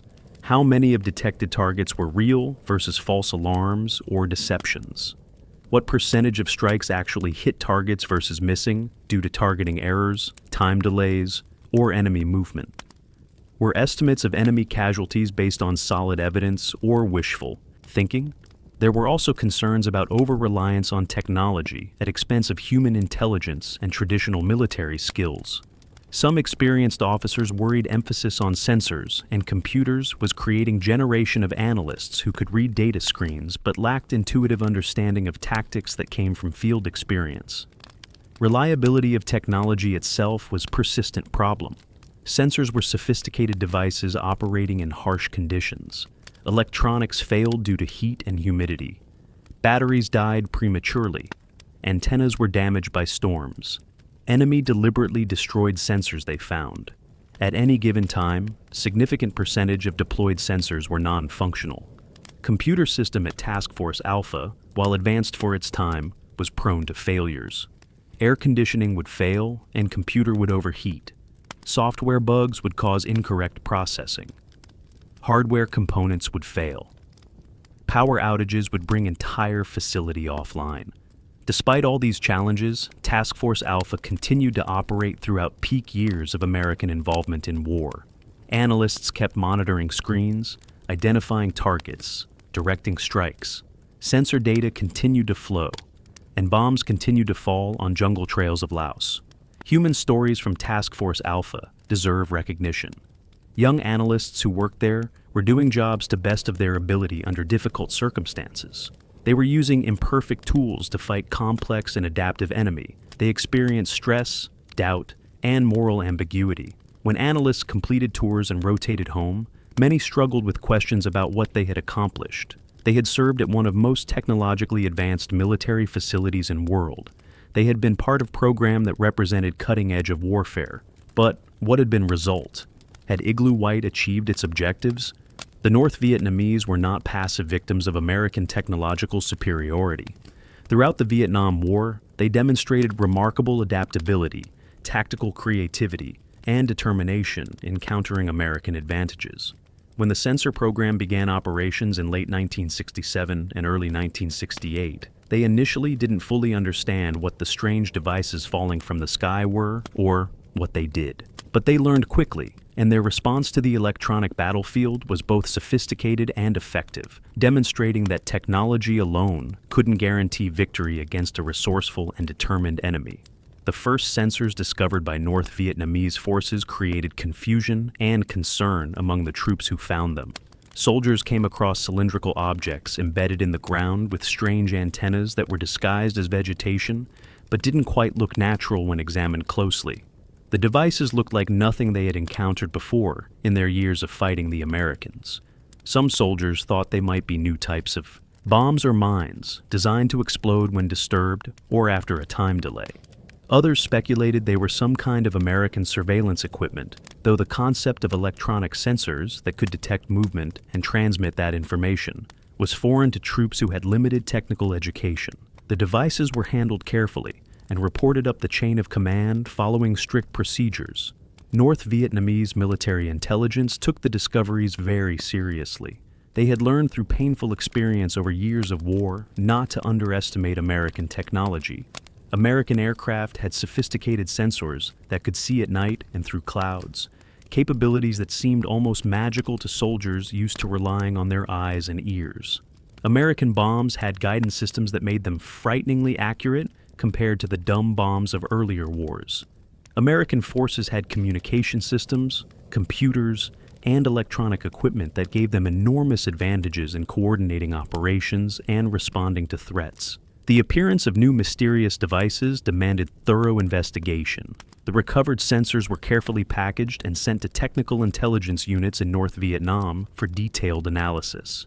North Vietnamese engineers, many of whom had been educated in the Soviet Union or China or at Vietnamese technical universities, examined the devices with great care and scientific rigor. They disassembled them piece by piece, studied the electronics and circuitry, tested the sensors' detection capabilities in controlled experiments, measured the radio frequencies used for transmission, analyzed the power systems and batteries, and documented everything they could learn about how these American devices functioned.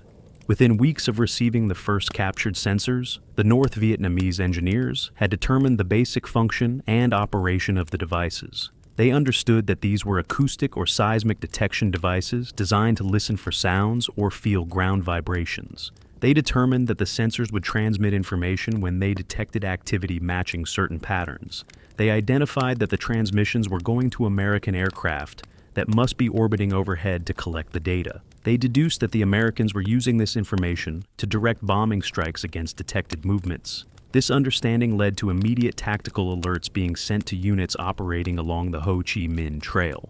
Soldiers were warned that American forces were placing electronic listening devices throughout the jungle. They were instructed to search for and report any sensors they found, using recognition guides that described what the devices looked like. They were told to assume that Americans were listening to activity along the trail through these sensors and directing bombing based on what the sensors detected. This meant that operational security, always important, now became even more critical. Noise discipline had to be maintained at all times. Movement patterns had to be adjusted to account for the sensor threat. New tactics had to be developed to counter this new American capability. The North Vietnamese response to the sensor program was comprehensive and multi-layered, involving strategic planning at the highest levels, operational adjustments by logistics units, and tactical innovations by individual soldiers. At the highest levels of command, North Vietnamese military planners developed strategic responses that would limit the sensor's effectiveness across the entire trail network. They allocated resources to the counter-sensor effort, assigning specialized personnel and units to deal with the threat.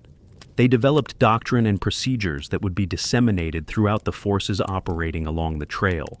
At the operational level, the logistics units responsible for moving supplies down the trail modified their procedures and techniques to reduce vulnerability to sensor-directed strikes. They changed how they organized convoys, adjusted their movement schedules, developed new camouflage and concealment methods, and created elaborate deception plans. At the tactical level, individual units and even individual soldiers developed their own techniques for moving through censored areas safely or for deceiving the sensors with false activity. The simplest and most obvious countermeasure was avoidance. Once the North Vietnamese identified an area as being heavily seeded with sensors through observation of aircraft dropping devices or through analysis of bombing patterns, they would attempt to route traffic around that area when possible. The Ho Chi Minh Trail was not a single road, but a complex network of hundreds of interconnected paths, roads, tracks, and waterways. The network had been deliberately designed with redundancy, with multiple routes connecting the same points, precisely so that damage to one route wouldn't stop the flow of supplies. If one route became too dangerous due to heavy sensor coverage and intensive bombing, traffic could be shifted to alternative routes that had less coverage or no coverage at all. The trail network had enormous flexibility built into it. The Americans tried to counter this by deploying sensors across wider and wider areas, trying to cover all the alternative routes. But there were limits to how many sensors could be deployed and maintained. The North Vietnamese could always find or create new routes through areas that hadn't been seeded yet. It became a constant contest, with the Americans trying to predict where the enemy would move and pre-position sensors, while the North Vietnamese tried to identify uncensored routes or create new ones faster than sensors could be deployed to cover them. Some sections of the trail were unavoidable choke points, where geography and terrain forced the North Vietnamese to use specific routes regardless of sensor coverage.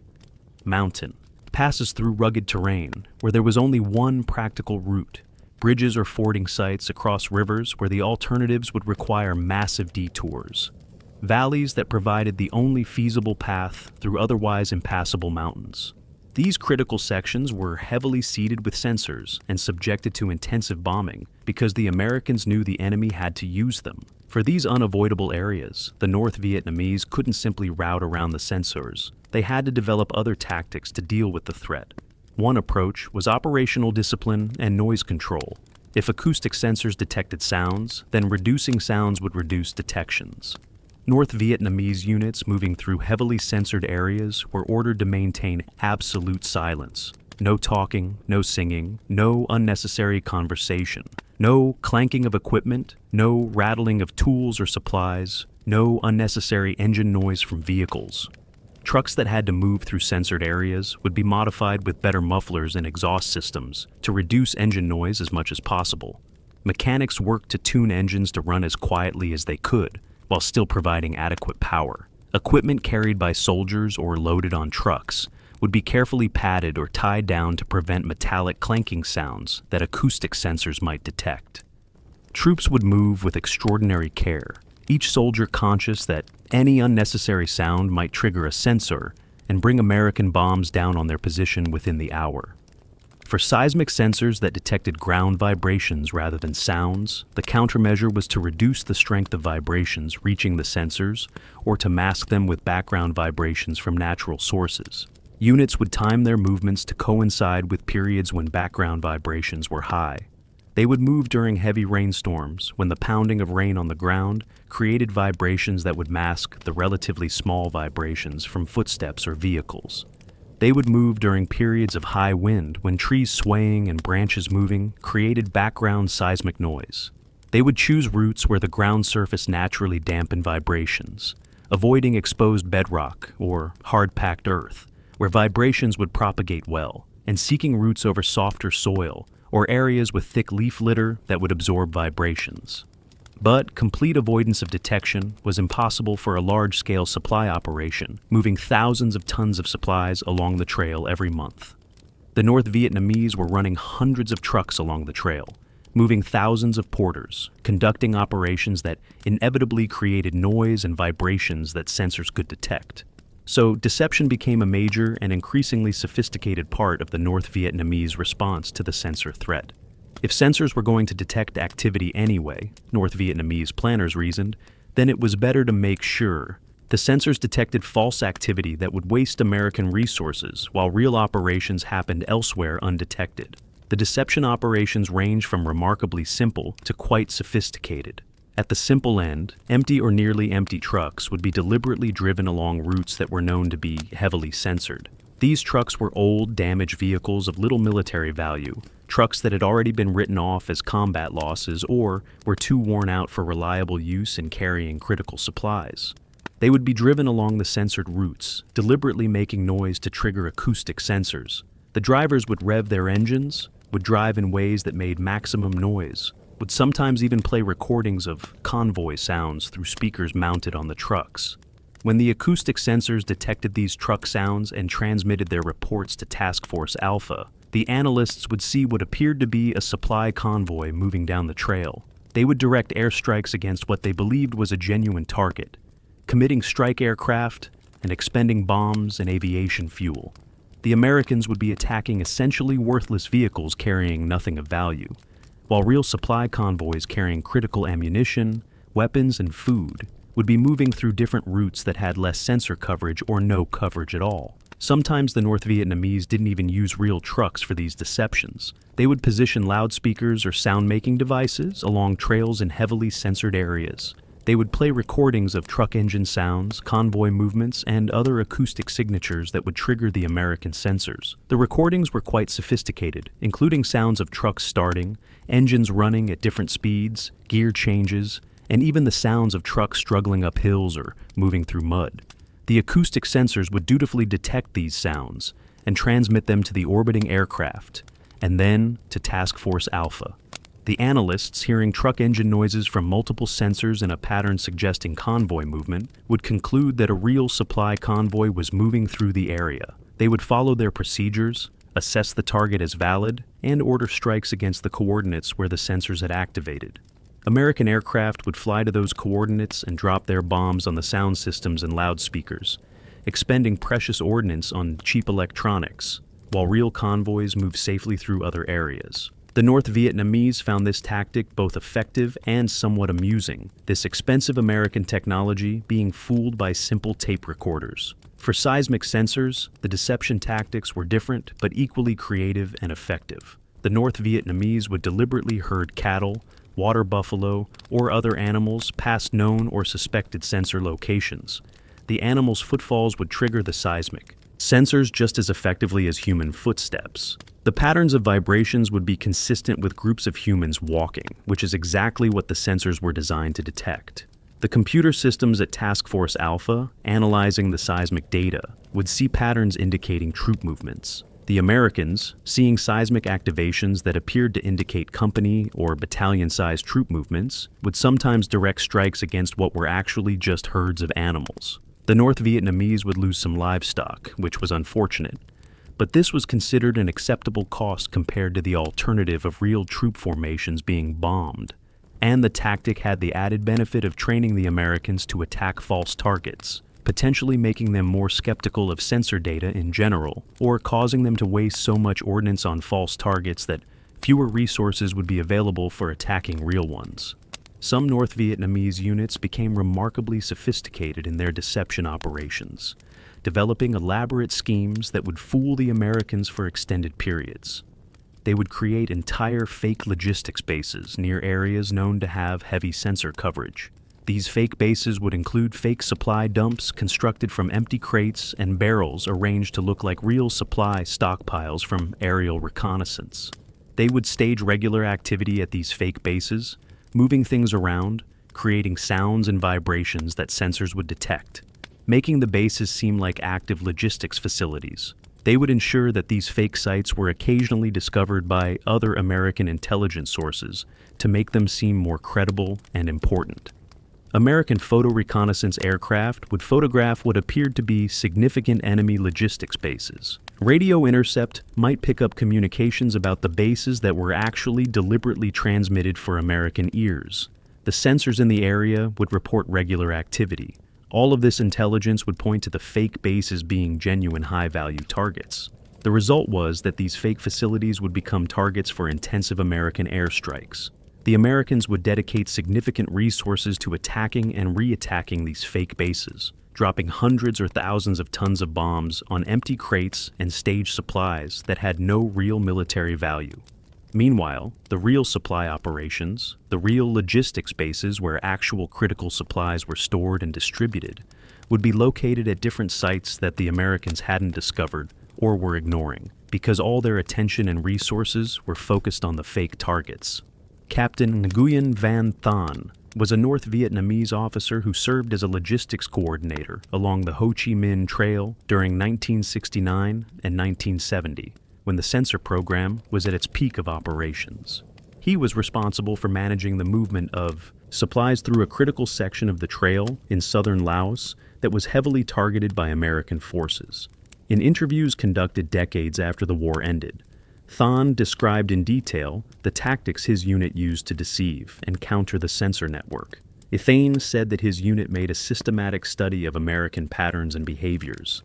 They carefully observed where and when American aircraft dropped the sensor devices, noting the patterns and trying to map out where sensors were likely located. They studied the patterns of American bombing, noting which areas received strikes and at what times after sensor activations. They essentially reverse-engineered the American system, figuring out how it worked by observing its effects and outcomes. Based on this analysis, Than's unit developed detailed maps showing probable sensor locations throughout their area of responsibility. These maps were constantly updated as new sensors were observed being dropped, or as old sensors presumably failed and stopped functioning. Once they had identified areas with heavy sensor coverage, they planned their deception operations accordingly. Diane described how they would deliberately send empty or lightly loaded trucks through the heavily censored areas during times when they wanted the Americans to think major supply movements were happening. The trucks would make plenty of noise, ensuring the acoustic sensors detected them clearly. The timing would be chosen to coincide with when American strike aircraft were typically available, maximizing the chance that the deception would draw actual airstrikes. Meanwhile, the actual supply convoys carrying critical ammunition, weapons, food, and medical supplies would move through different routes at different times. These convoys would practice maximum noise discipline, moving slowly and carefully to minimize sound signatures. They would move during weather conditions that reduced sensor effectiveness, such as during heavy rain that would mask sounds and create background vibrations. They would avoid areas where sensor coverage was known to be densest, using routes that had gaps in the surveillance network. Than estimated, based on his observations and records his unit kept, that more than half of the sensor-directed strikes against his sector were hitting decoy operations or empty jungle rather than real supply movements. He acknowledged that some real convoys were detected and struck, and his unit suffered losses from these attacks.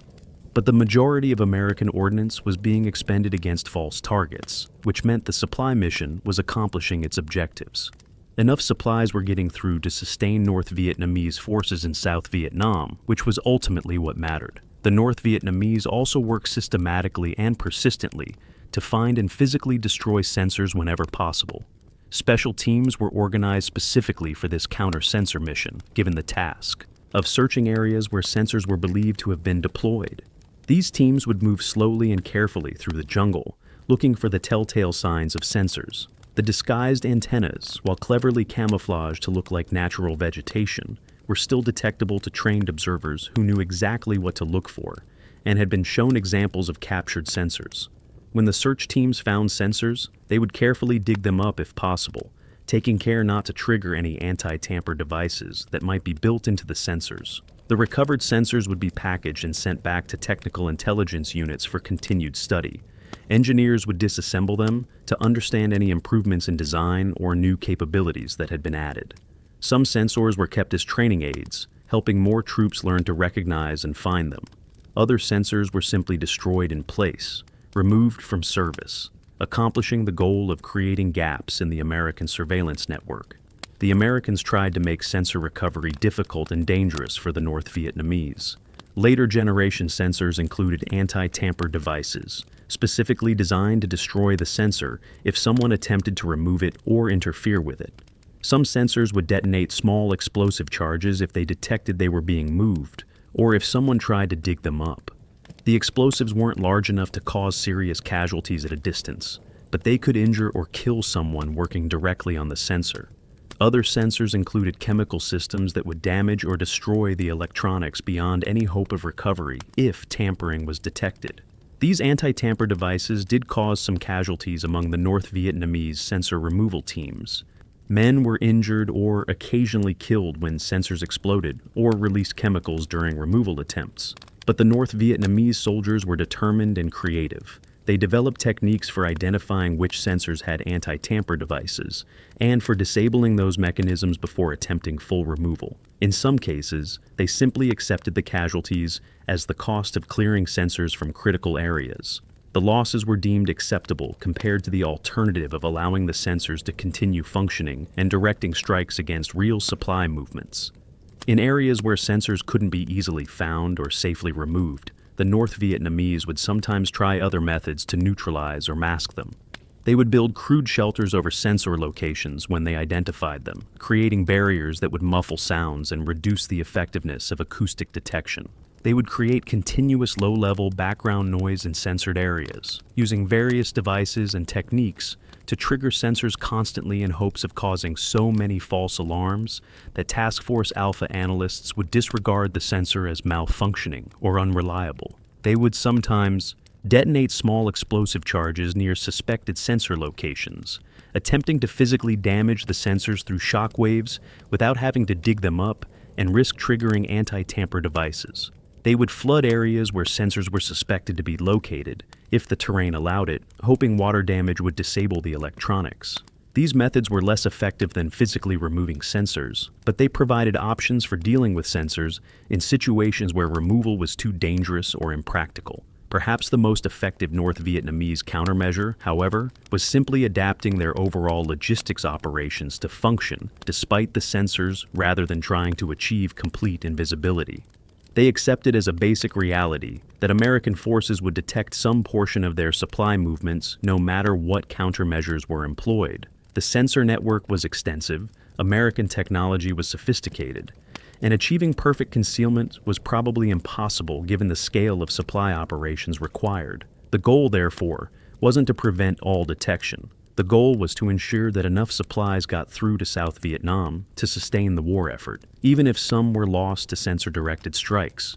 This required dramatically increasing the redundancy, resilience, and capacity of the entire trail logistics system.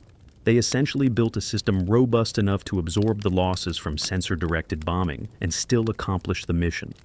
The North Vietnamese ran far more supply convoys than would have been strictly necessary without the American interdiction campaign. They accepted that some percentage of convoys would be detected and struck, so they sent more convoys to compensate. If they needed to deliver 1,000 tons of supplies to a particular location in South Vietnam, they might send convoys carrying 1,500 tons, anticipating that some would be lost en route.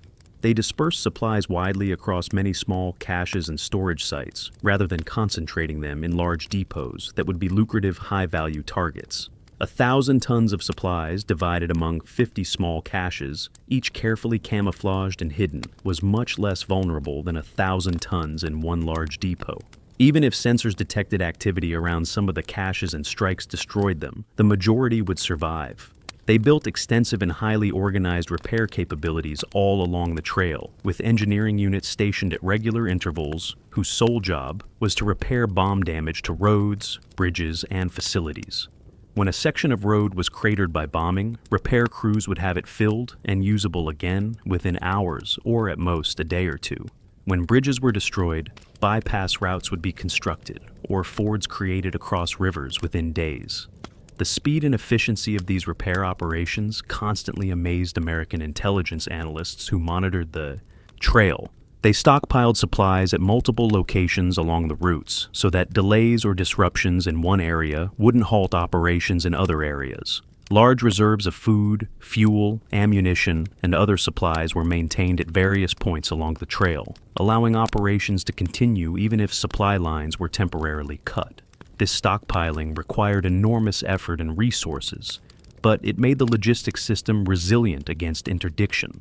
The trail itself was continually expanded and improved despite constant American bombing. The North Vietnamese maintained a workforce of tens of thousands of troops, engineers, and civilian laborers whose full-time job was building and maintaining the trail network. They built new roads and improved existing ones, gradually transforming primitive paths into roads capable of handling heavy truck traffic. They constructed alternate routes around heavily bombed sections or areas with heavy sensor coverage.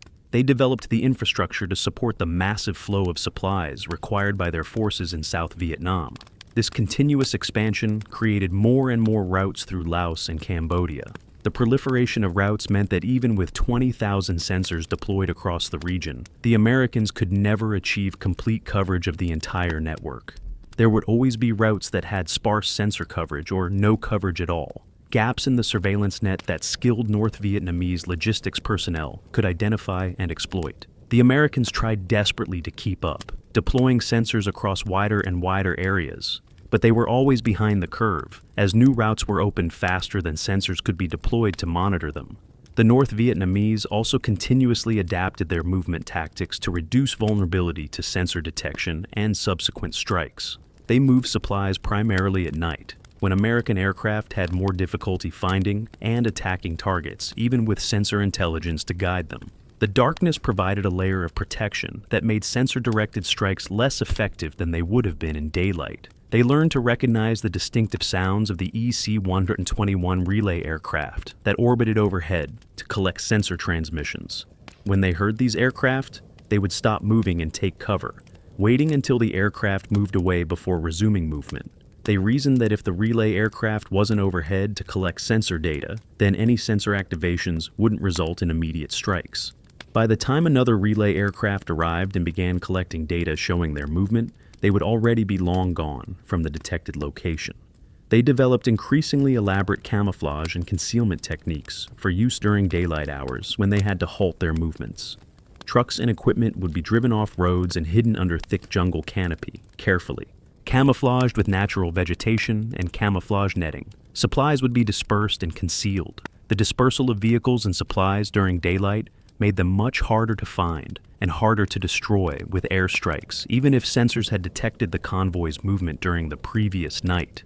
Small unit tactics evolved to counter the sensor threat in areas where sensors were particularly dense and avoidance was impossible. Instead of moving supplies in large truck convoys of dozens of vehicles that would trigger many sensors and create obvious patterns that analysts could easily identify as convoy movements, supplies were sometimes moved by individual porters or very small groups. Thousands of porters, many of them civilians, would carry supplies on their backs or push modified bicycles loaded with hundreds of pounds of supplies. The bicycle became an increasingly important logistics tool along the trail as the war progressed. A specially modified bicycle with reinforced frame and wheels could carry several hundred pounds of supplies. A porter would walk alongside the bicycle, pushing it along the trail, guiding it over obstacles. A column of bicycle porters was much quieter than a truck convoy, created less distinctive acoustic and seismic signatures, and if detected and attacked, losses would be limited to just the porters in the immediate strike area rather than an entire convoy of trucks being destroyed. This bicycle porter method was much slower than truck transport, of course. It might take weeks for porters to walk with their bicycles from North Vietnam all the way to supply points in South Vietnam, compared to days for truck convoys covering the same distance. But the bicycle method was significantly more survivable in heavily censored areas and provided the North Vietnamese with operational flexibility. They could shift portions of their logistics operation to bicycle transport when and where truck convoys were too vulnerable, accepting the slower delivery in exchange for reduced losses. The North Vietnamese also became increasingly skilled at predicting and anticipating American responses based on sensor activations. They understood through experience and analysis that when sensors were triggered in particular patterns, Task Force Alpha would analyze the data and direct strikes against detected activity. They learned roughly how long it took from initial detection to bombs actually falling, which was typically an hour or more, given all the processing, analysis, and coordination required. This knowledge allowed them to deliberately trigger sensors in areas where they had prepared to deal with the resulting airstrikes. They would position anti-aircraft weapons to engage the strike aircraft that would inevitably arrive following sensor activations. They would prepare shelters and defensive positions. Sometimes the sensor activations were essentially bait, intended to draw American aircraft into prepared kill zones where concentrated anti-aircraft defenses could shoot them down. Every American aircraft shot down was a victory for the North Vietnamese, removing one platform from the American arsenal and potentially killing or capturing valuable aircrew. This tactical evolution turned significant portions of the Ho Chi Minh Trail into an ongoing chess match between American technology and North Vietnamese tactics. The Americans would deploy sensors and patterns designed to detect enemy movements. The North Vietnamese would identify where sensors were located and create deceptions or route around them. The Americans would analyze patterns of enemy behavior and try to predict where they would move next, pre-positioning sensors accordingly. The North Vietnamese would observe American patterns and adjust their tactics in response. Neither side achieved permanent or decisive advantage in this ongoing struggle. It was a constant cycle of adaptation and counter-adaptation that continued throughout the years. The sensor program was operational. The North Vietnamese leadership at the highest levels viewed the sensor program as just one more manifestation of American technological superiority that had to be countered through tactical innovation, operational flexibility, and strategic determination. They had faced American air power throughout the war, had endured massive bombing campaigns that would have broken most nations, had countered American helicopters and armor and artillery and every other manifestation of American military might. The sensors were certainly a significant challenge, representing sophisticated technology that gave the Americans real advantages in detecting movements along the trail. But the North Vietnamese believed fundamentally that their tactical flexibility, their determination to continue fighting regardless of losses, and their willingness to accept casualties that would be unthinkable to Western militaries would ultimately allow them to prevail. They could lose trucks and supplies and soldiers along the trail and still keep fighting as long as they retained the will to continue, as long as enough supplies got through to sustain operations in South Vietnam, and as long as the American public eventually tired of the war and demanded withdrawal. Time proved their assessment largely correct. Despite the sophisticated sensor network, despite the intensive bombing it enabled, despite the enormous resources invested in Operation Igloo White, the Ho Chi Minh Trail continued to function throughout the war. Supply flows fluctuated based on seasonal factors, based on the intensity of American interdiction efforts, based on the tactical situation at any given time. But the supplies never stopped completely. North Vietnamese forces in South Vietnam continued to receive sufficient supplies to sustain their operations, to launch major offensives when they chose, to continue fighting year after year, and ultimately, it was the American forces that withdrew. from Vietnam, while North Vietnamese forces remained in the field, supplied by that same Ho Chi Minh Trail that Operation Igloo White had been designed to cut but had failed to sever. The human cost of this struggle between American technology and North Vietnamese determination was enormous on both sides and devastating to the Laotian civilians caught in the middle. Operation Igloo White reached its peak operational intensity during 1969 and 1970, when thousands of sensors were simultaneously active across hundreds of miles of the Ho Chi Minh Trail network. Task Force Alpha was processing enormous quantities of data around the clock, with analysts working 12-hour shifts to monitor the constant stream of sensor reports. Hundreds of airstrikes per month were being directed based on sensor intelligence, with American aircraft flying into Laos daily to attack targets identified through the electronic surveillance system.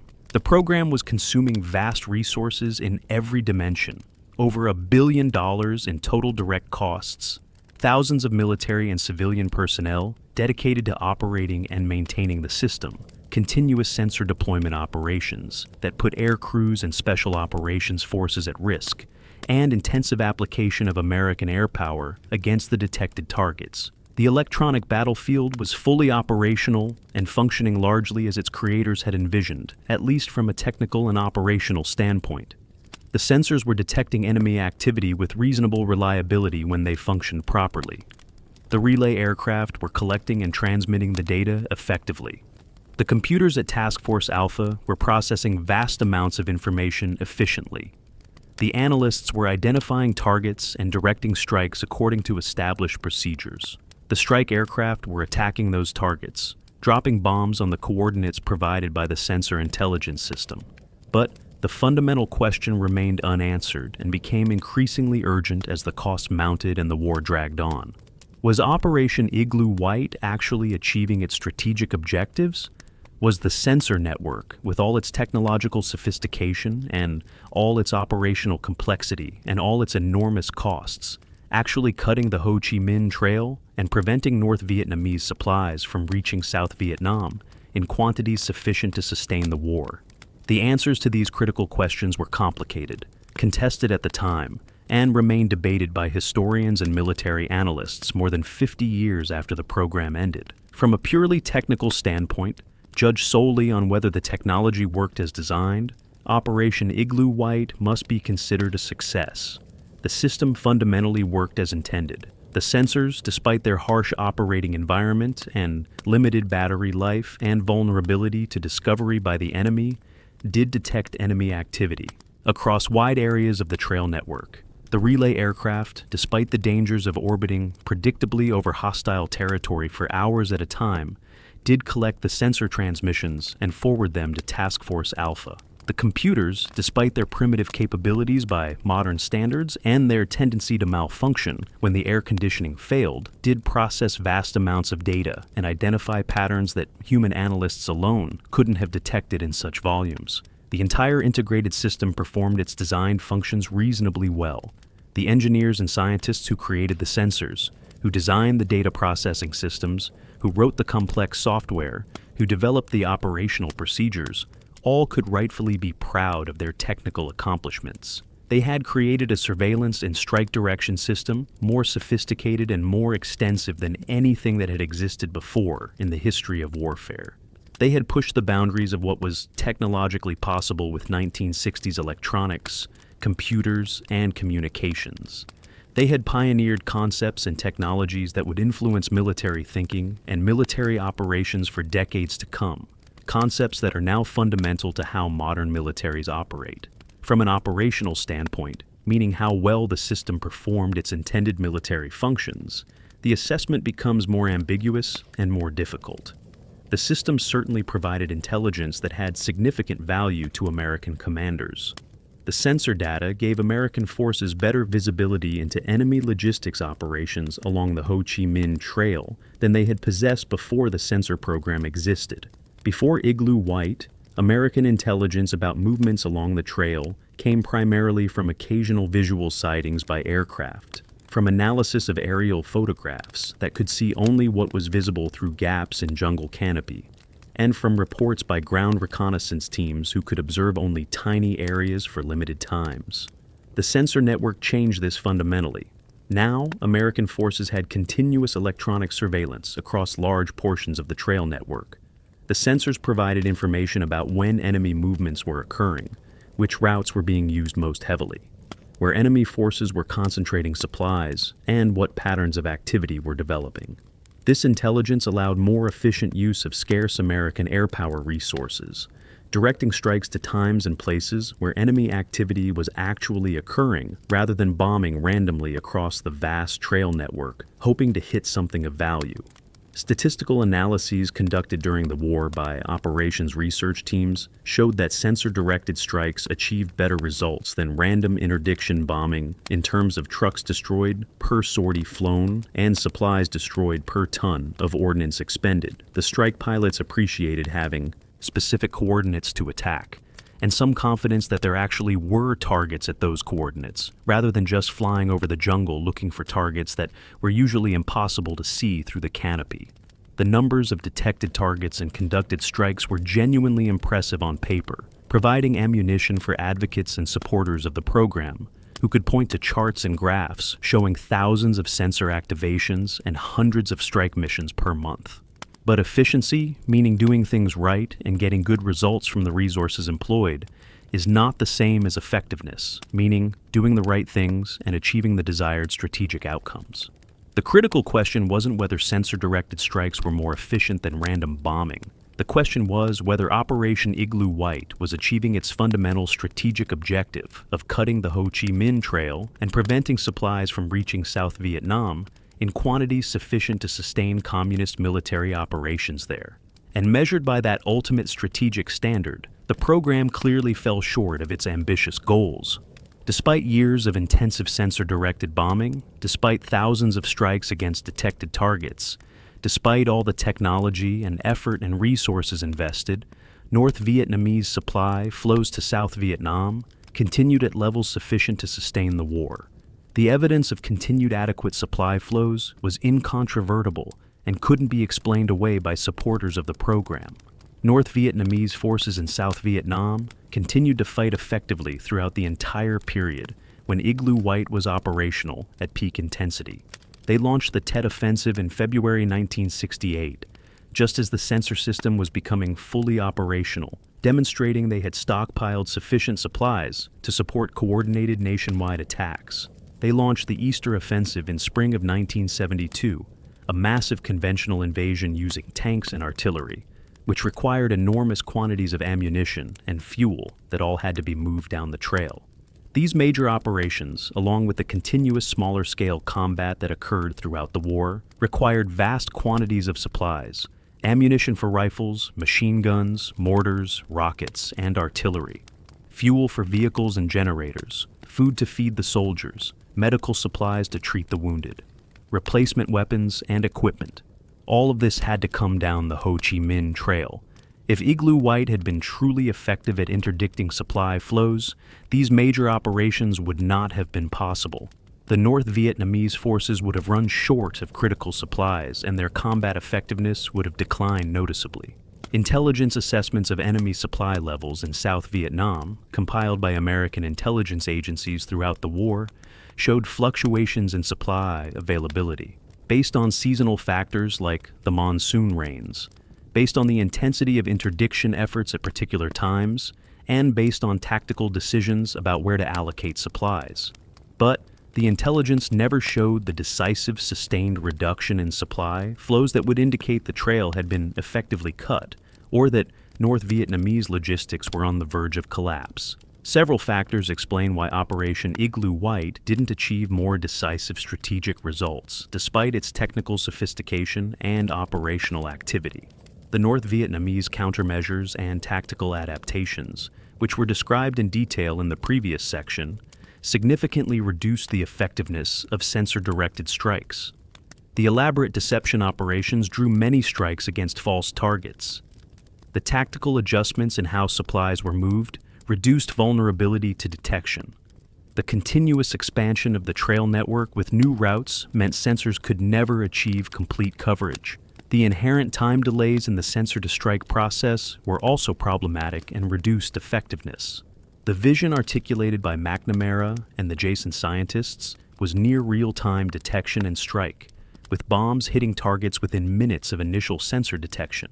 But the operational reality was that the process from sensor activation to bombs actually falling on target typically took an hour or more, sometimes significantly more, depending on various factors. The sensor had to detect activity and transmit its report. The relay aircraft had to be overhead and in range to receive that transmission. The data had to be relayed to Task Force Alpha. The computers had to process it, and the analysts had to interpret it and assess whether it represented a genuine target worthy of strike. The target had to be approved by supervisors. The strike tasking had to be communicated to the air command centers. Strike aircraft had to be available and assigned to the mission. The aircraft had to fly to the target coordinates, which could take substantial time if they were operating in different areas when tasked. All of these sequential steps took time, and time was the enemy of effective interdiction. A truck convoy moving at even modest speed could cover 10 or 15 miles in an hour. So by the time bombs arrived at the coordinates where sensors had detected activity an hour earlier, the targets had often moved miles away. The strikes ended up hitting predicted future locations rather than actual current locations. And those predictions were based on assumptions about enemy speed and direction of movement that were often inaccurate. The cumulative effects of various types of targeting errors also significantly reduced the effectiveness of strikes, even when they were directed at genuine targets. Navigation errors in placing sensors meant they weren't always in exactly the intended locations, which introduced error into the target coordinates. Sensor detection errors, meaning the sensors sometimes misidentified what they were detecting or reported false information due to malfunctions, meant that not all reported detections actually represented real targets. Computer processing errors introduced by bugs in the complex software or by limitations in the algorithms meant that the automated analysis was sometimes incorrect. Analyst judgment errors, inevitable when humans had to make difficult decisions based on ambiguous information under time pressure, meant that some targets that were identified for strike weren't actually valid targets, while some genuine targets were dismissed as false alarms. Aircraft navigation errors in locating and attacking the coordinates provided by Task Force Alpha meant that even when everything else worked correctly, the bombs didn't always hit exactly where they were intended. All of these individual small errors compounded and accumulated, multiplying through the system, significantly reducing the overall probability that any given strike would actually hit the intended target and destroy it. The jungle environment itself provided significant protection to targets even when strikes were accurately directed at real enemy forces. The thick jungle canopy absorbed and diffused much of the destructive energy from bombs. Trucks could be damaged or destroyed by near-miss strikes that fragmented nearby trees and sent shrapnel into the vehicles.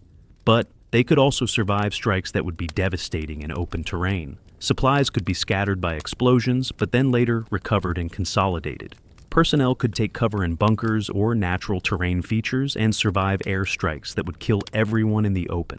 Perhaps most fundamentally, Operation Igloo White was attempting to solve a strategic and political problem using a tactical and technological solution, and that mismatch between the nature of the problem and the nature of the proposed solution doomed the program to fall short of its ambitious goals.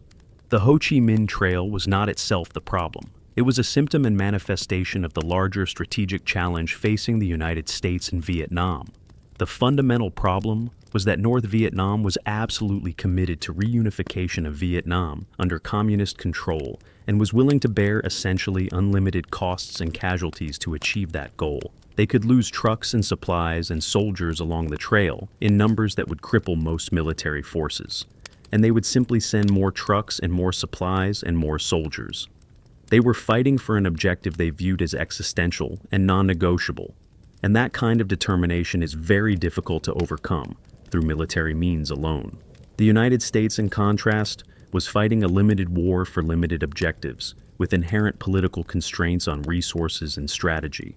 American forces couldn't invade and occupy North Vietnam because of political concerns about widening the war and potentially triggering Chinese intervention, as had happened in Korea.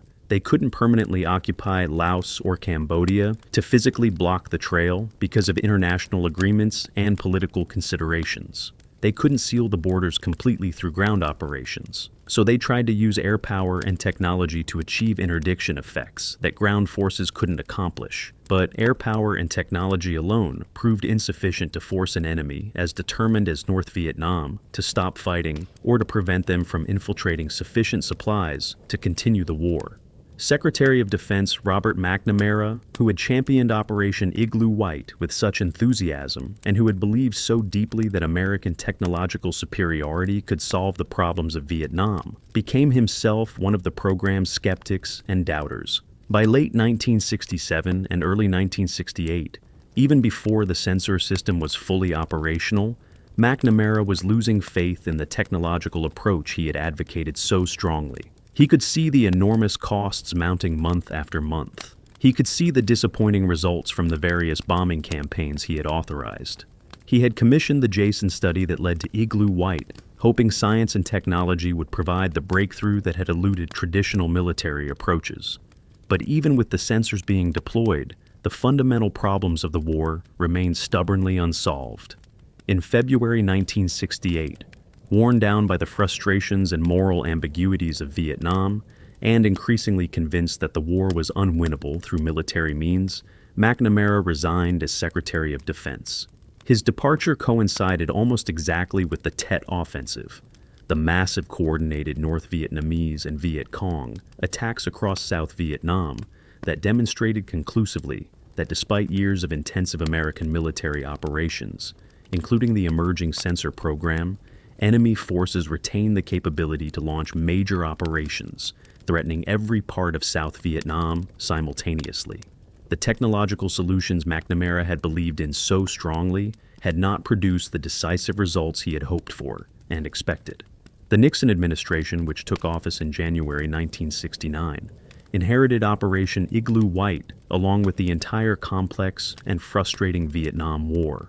President Nixon and his national security advisor, Henry Kissinger, were pursuing a grand strategy of Vietnamization, gradually turning the war over to South Vietnamese forces, while systematically withdrawing American troops and reducing the American military footprint.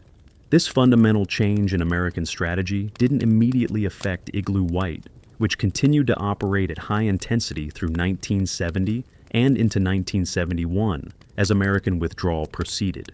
But as American ground combat forces drew down from their peak of over 500,000 troops to steadily lower numbers, the strategic importance and urgency of interdicting the Ho Chi Minh Trail gradually diminished from an American domestic political perspective. The program had been sold politically and justified to Congress and the public as a way to prevent enemy infiltration and reduce American casualties by cutting off enemy supplies before they could reach South Vietnam, where they would be used against American troops. As American casualties decreased dramatically due to the troop withdrawals and the reduced combat role of remaining forces, the domestic political pressure to stop infiltration lessened. As American ground forces left Vietnam, there were fewer American units directly threatened by supplies moving down the trail. The war was increasingly being turned over to South Vietnamese forces, and while the United States continued to provide massive air support, the fundamental calculus of American involvement was changing.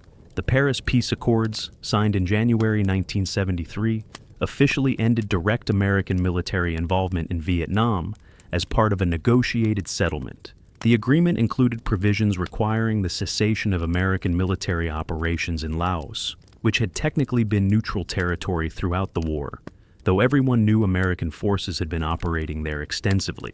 This meant the end of sensor deployment missions, the end of sensor-directed airstrikes, and the end of Task Force Alpha as an operational facility. The program that had cost over $1 billion and had employed thousands of personnel for 6 years was shut down relatively quickly once the political decision was made to end American involvement. Task Force Alpha at Nakhon Phanom was formally closed and its operations ceased. The sophisticated computer equipment was either removed and redeployed to other locations where it might have continued usefulness, or it was destroyed to prevent it from falling into potentially hostile hands. The analysts and other personnel who had staffed the facility were reassigned to other duties or rotated back to the United States. The relay aircraft were moved to other missions or retired from service altogether. The sensor deployment aircraft returned to normal cargo operations or were assigned to other special operations missions. The thousands of sensors still scattered across Laos in various states of functionality were simply abandoned in place, left behind as American forces withdrew. No effort was made to recover them. They were too numerous, too widely dispersed, and too difficult to locate to make recovery practical or worthwhile. They remained in the jungle where they had been dropped or emplaced, still sitting in the soil or embedded in the ground, their batteries gradually exhausting over weeks or months, until one by one they fell permanently silent.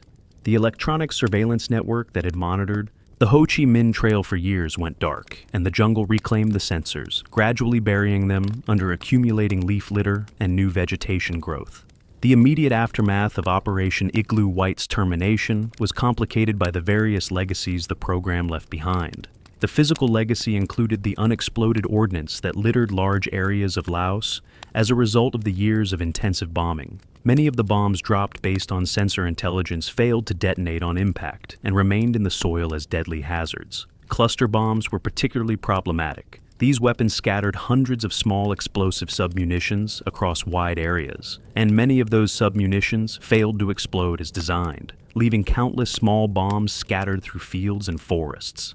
These unexploded munitions continued to kill and maim Laotian civilians for decades after the war ended. Farmers plowing fields would detonate old bombs. Children playing would find interesting metallic objects that would explode when handled. The unexploded ordnance contaminated vast areas of countryside, making land unusable for agriculture and posing constant danger to anyone living in or traveling through affected regions.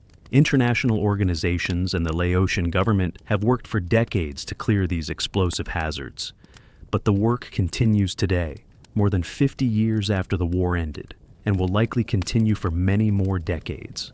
The environmental legacy of Operation Igloo White and the intensive bombing it enabled was also severe and long-lasting. Large areas of Laotian forest were devastated by years of bombing. The constant explosions killed trees, created craters that filled with water, disrupted soil structure and fertility, and destroyed wildlife habitat. Some areas received such intensive bombing over sustained periods that the landscape was fundamentally altered, with dense forests transformed into scrubland or grassland. The ecosystems in heavily bombed areas were damaged to the point that natural recovery has been slow and incomplete even after decades. The political legacy included contribution to the deep erosion of public trust in government that characterized American society in the post-Vietnam period. The secret war in Laos, which Operation Igloo White was part of, had been conducted without public knowledge or congressional oversight for years. When details began to emerge about the extent of American military operations in Laos, including the massive bombing campaign and the secret censor program, many Americans felt betrayed by their government. This contributed to the climate of suspicion and distrust that was already developing as a result of other Vietnam War revelations and the Watergate scandal. For the American military and civilian personnel who had worked on Operation Igloo White throughout its years of operation, the end of the program and the ultimate outcome of the war brought mixed and often conflicted emotions that many struggled with for years afterward. Some personnel felt genuine pride in having worked on a sophisticated and innovative technological program. They had been at the absolute cutting edge of military technology, working with systems and capabilities that were years ahead of anything else in existence. They had done their jobs professionally and competently under difficult and often stressful circumstances. They had contributed their skills and efforts to a significant military program, and they could take satisfaction in that service regardless of the ultimate outcome.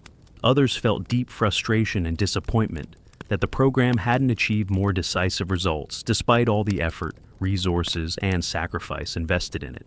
They had worked long hours under pressure, had made difficult decisions, had sent aircraft and crews into danger, had risked their lives deploying sensors, all believing their efforts were important to winning the war, or at least to protecting American troops by interdicting enemy supplies. The fact that the war ultimately ended in failure, with North Vietnam achieving its objectives and the United States withdrawing without accomplishing its goals, made many question whether their sacrifices and efforts had been worthwhile or meaningful. Many personnel felt the same deep ambivalence about Igloo White that they felt about the Vietnam War more broadly. Pride in their individual service and professionalism mixed with profound doubts about the wisdom of the larger enterprise they had been part of. A sense of having done their duty to the best of their abilities, mixed with troubling questions about whether the duty they had been asked to perform had been necessary or well-conceived in the first place. These unresolved feelings troubled many Igloo White veterans for years or even decades after their service ended, contributing to the complex legacy of Vietnam that affected an entire generation of American military personnel. The technological legacy of Operation Igloo White, however, has proven considerably more positive and more enduring than the program's immediate military results might suggest.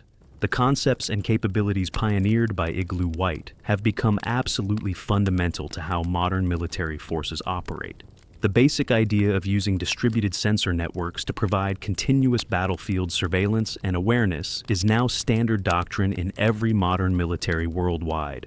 The integration of sensor data with centralized data processing and strike coordination is routine in contemporary military operations.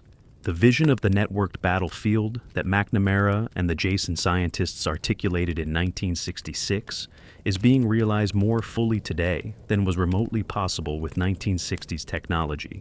The specific technologies developed for Operation Igloo White also had significant lasting impacts that extended far beyond the immediate military application. Acoustic and seismic sensors of the types developed for Igloo White continue to be used in both military and civilian applications. Unattended ground sensors are now standard equipment for modern military forces conducting surveillance and reconnaissance operations. The signal processing techniques developed to analyze sensor data and extract useful information from noisy signals contributed to broader advances in computer science, electrical engineering, and information theory that have had applications far beyond military uses. The experience gained in managing large-scale sensor networks and processing vast amounts of data from distributed sources informed the development of later military programs and also influenced civilian applications. The challenges that Task Force Alpha faced in handling high-volume data flows, distinguishing meaningful signals from background noise, correlating information from multiple sensors, and making time-critical decisions based on imperfect information are challenges that remain highly relevant in contemporary data science, artificial intelligence, and information systems applications across many fields.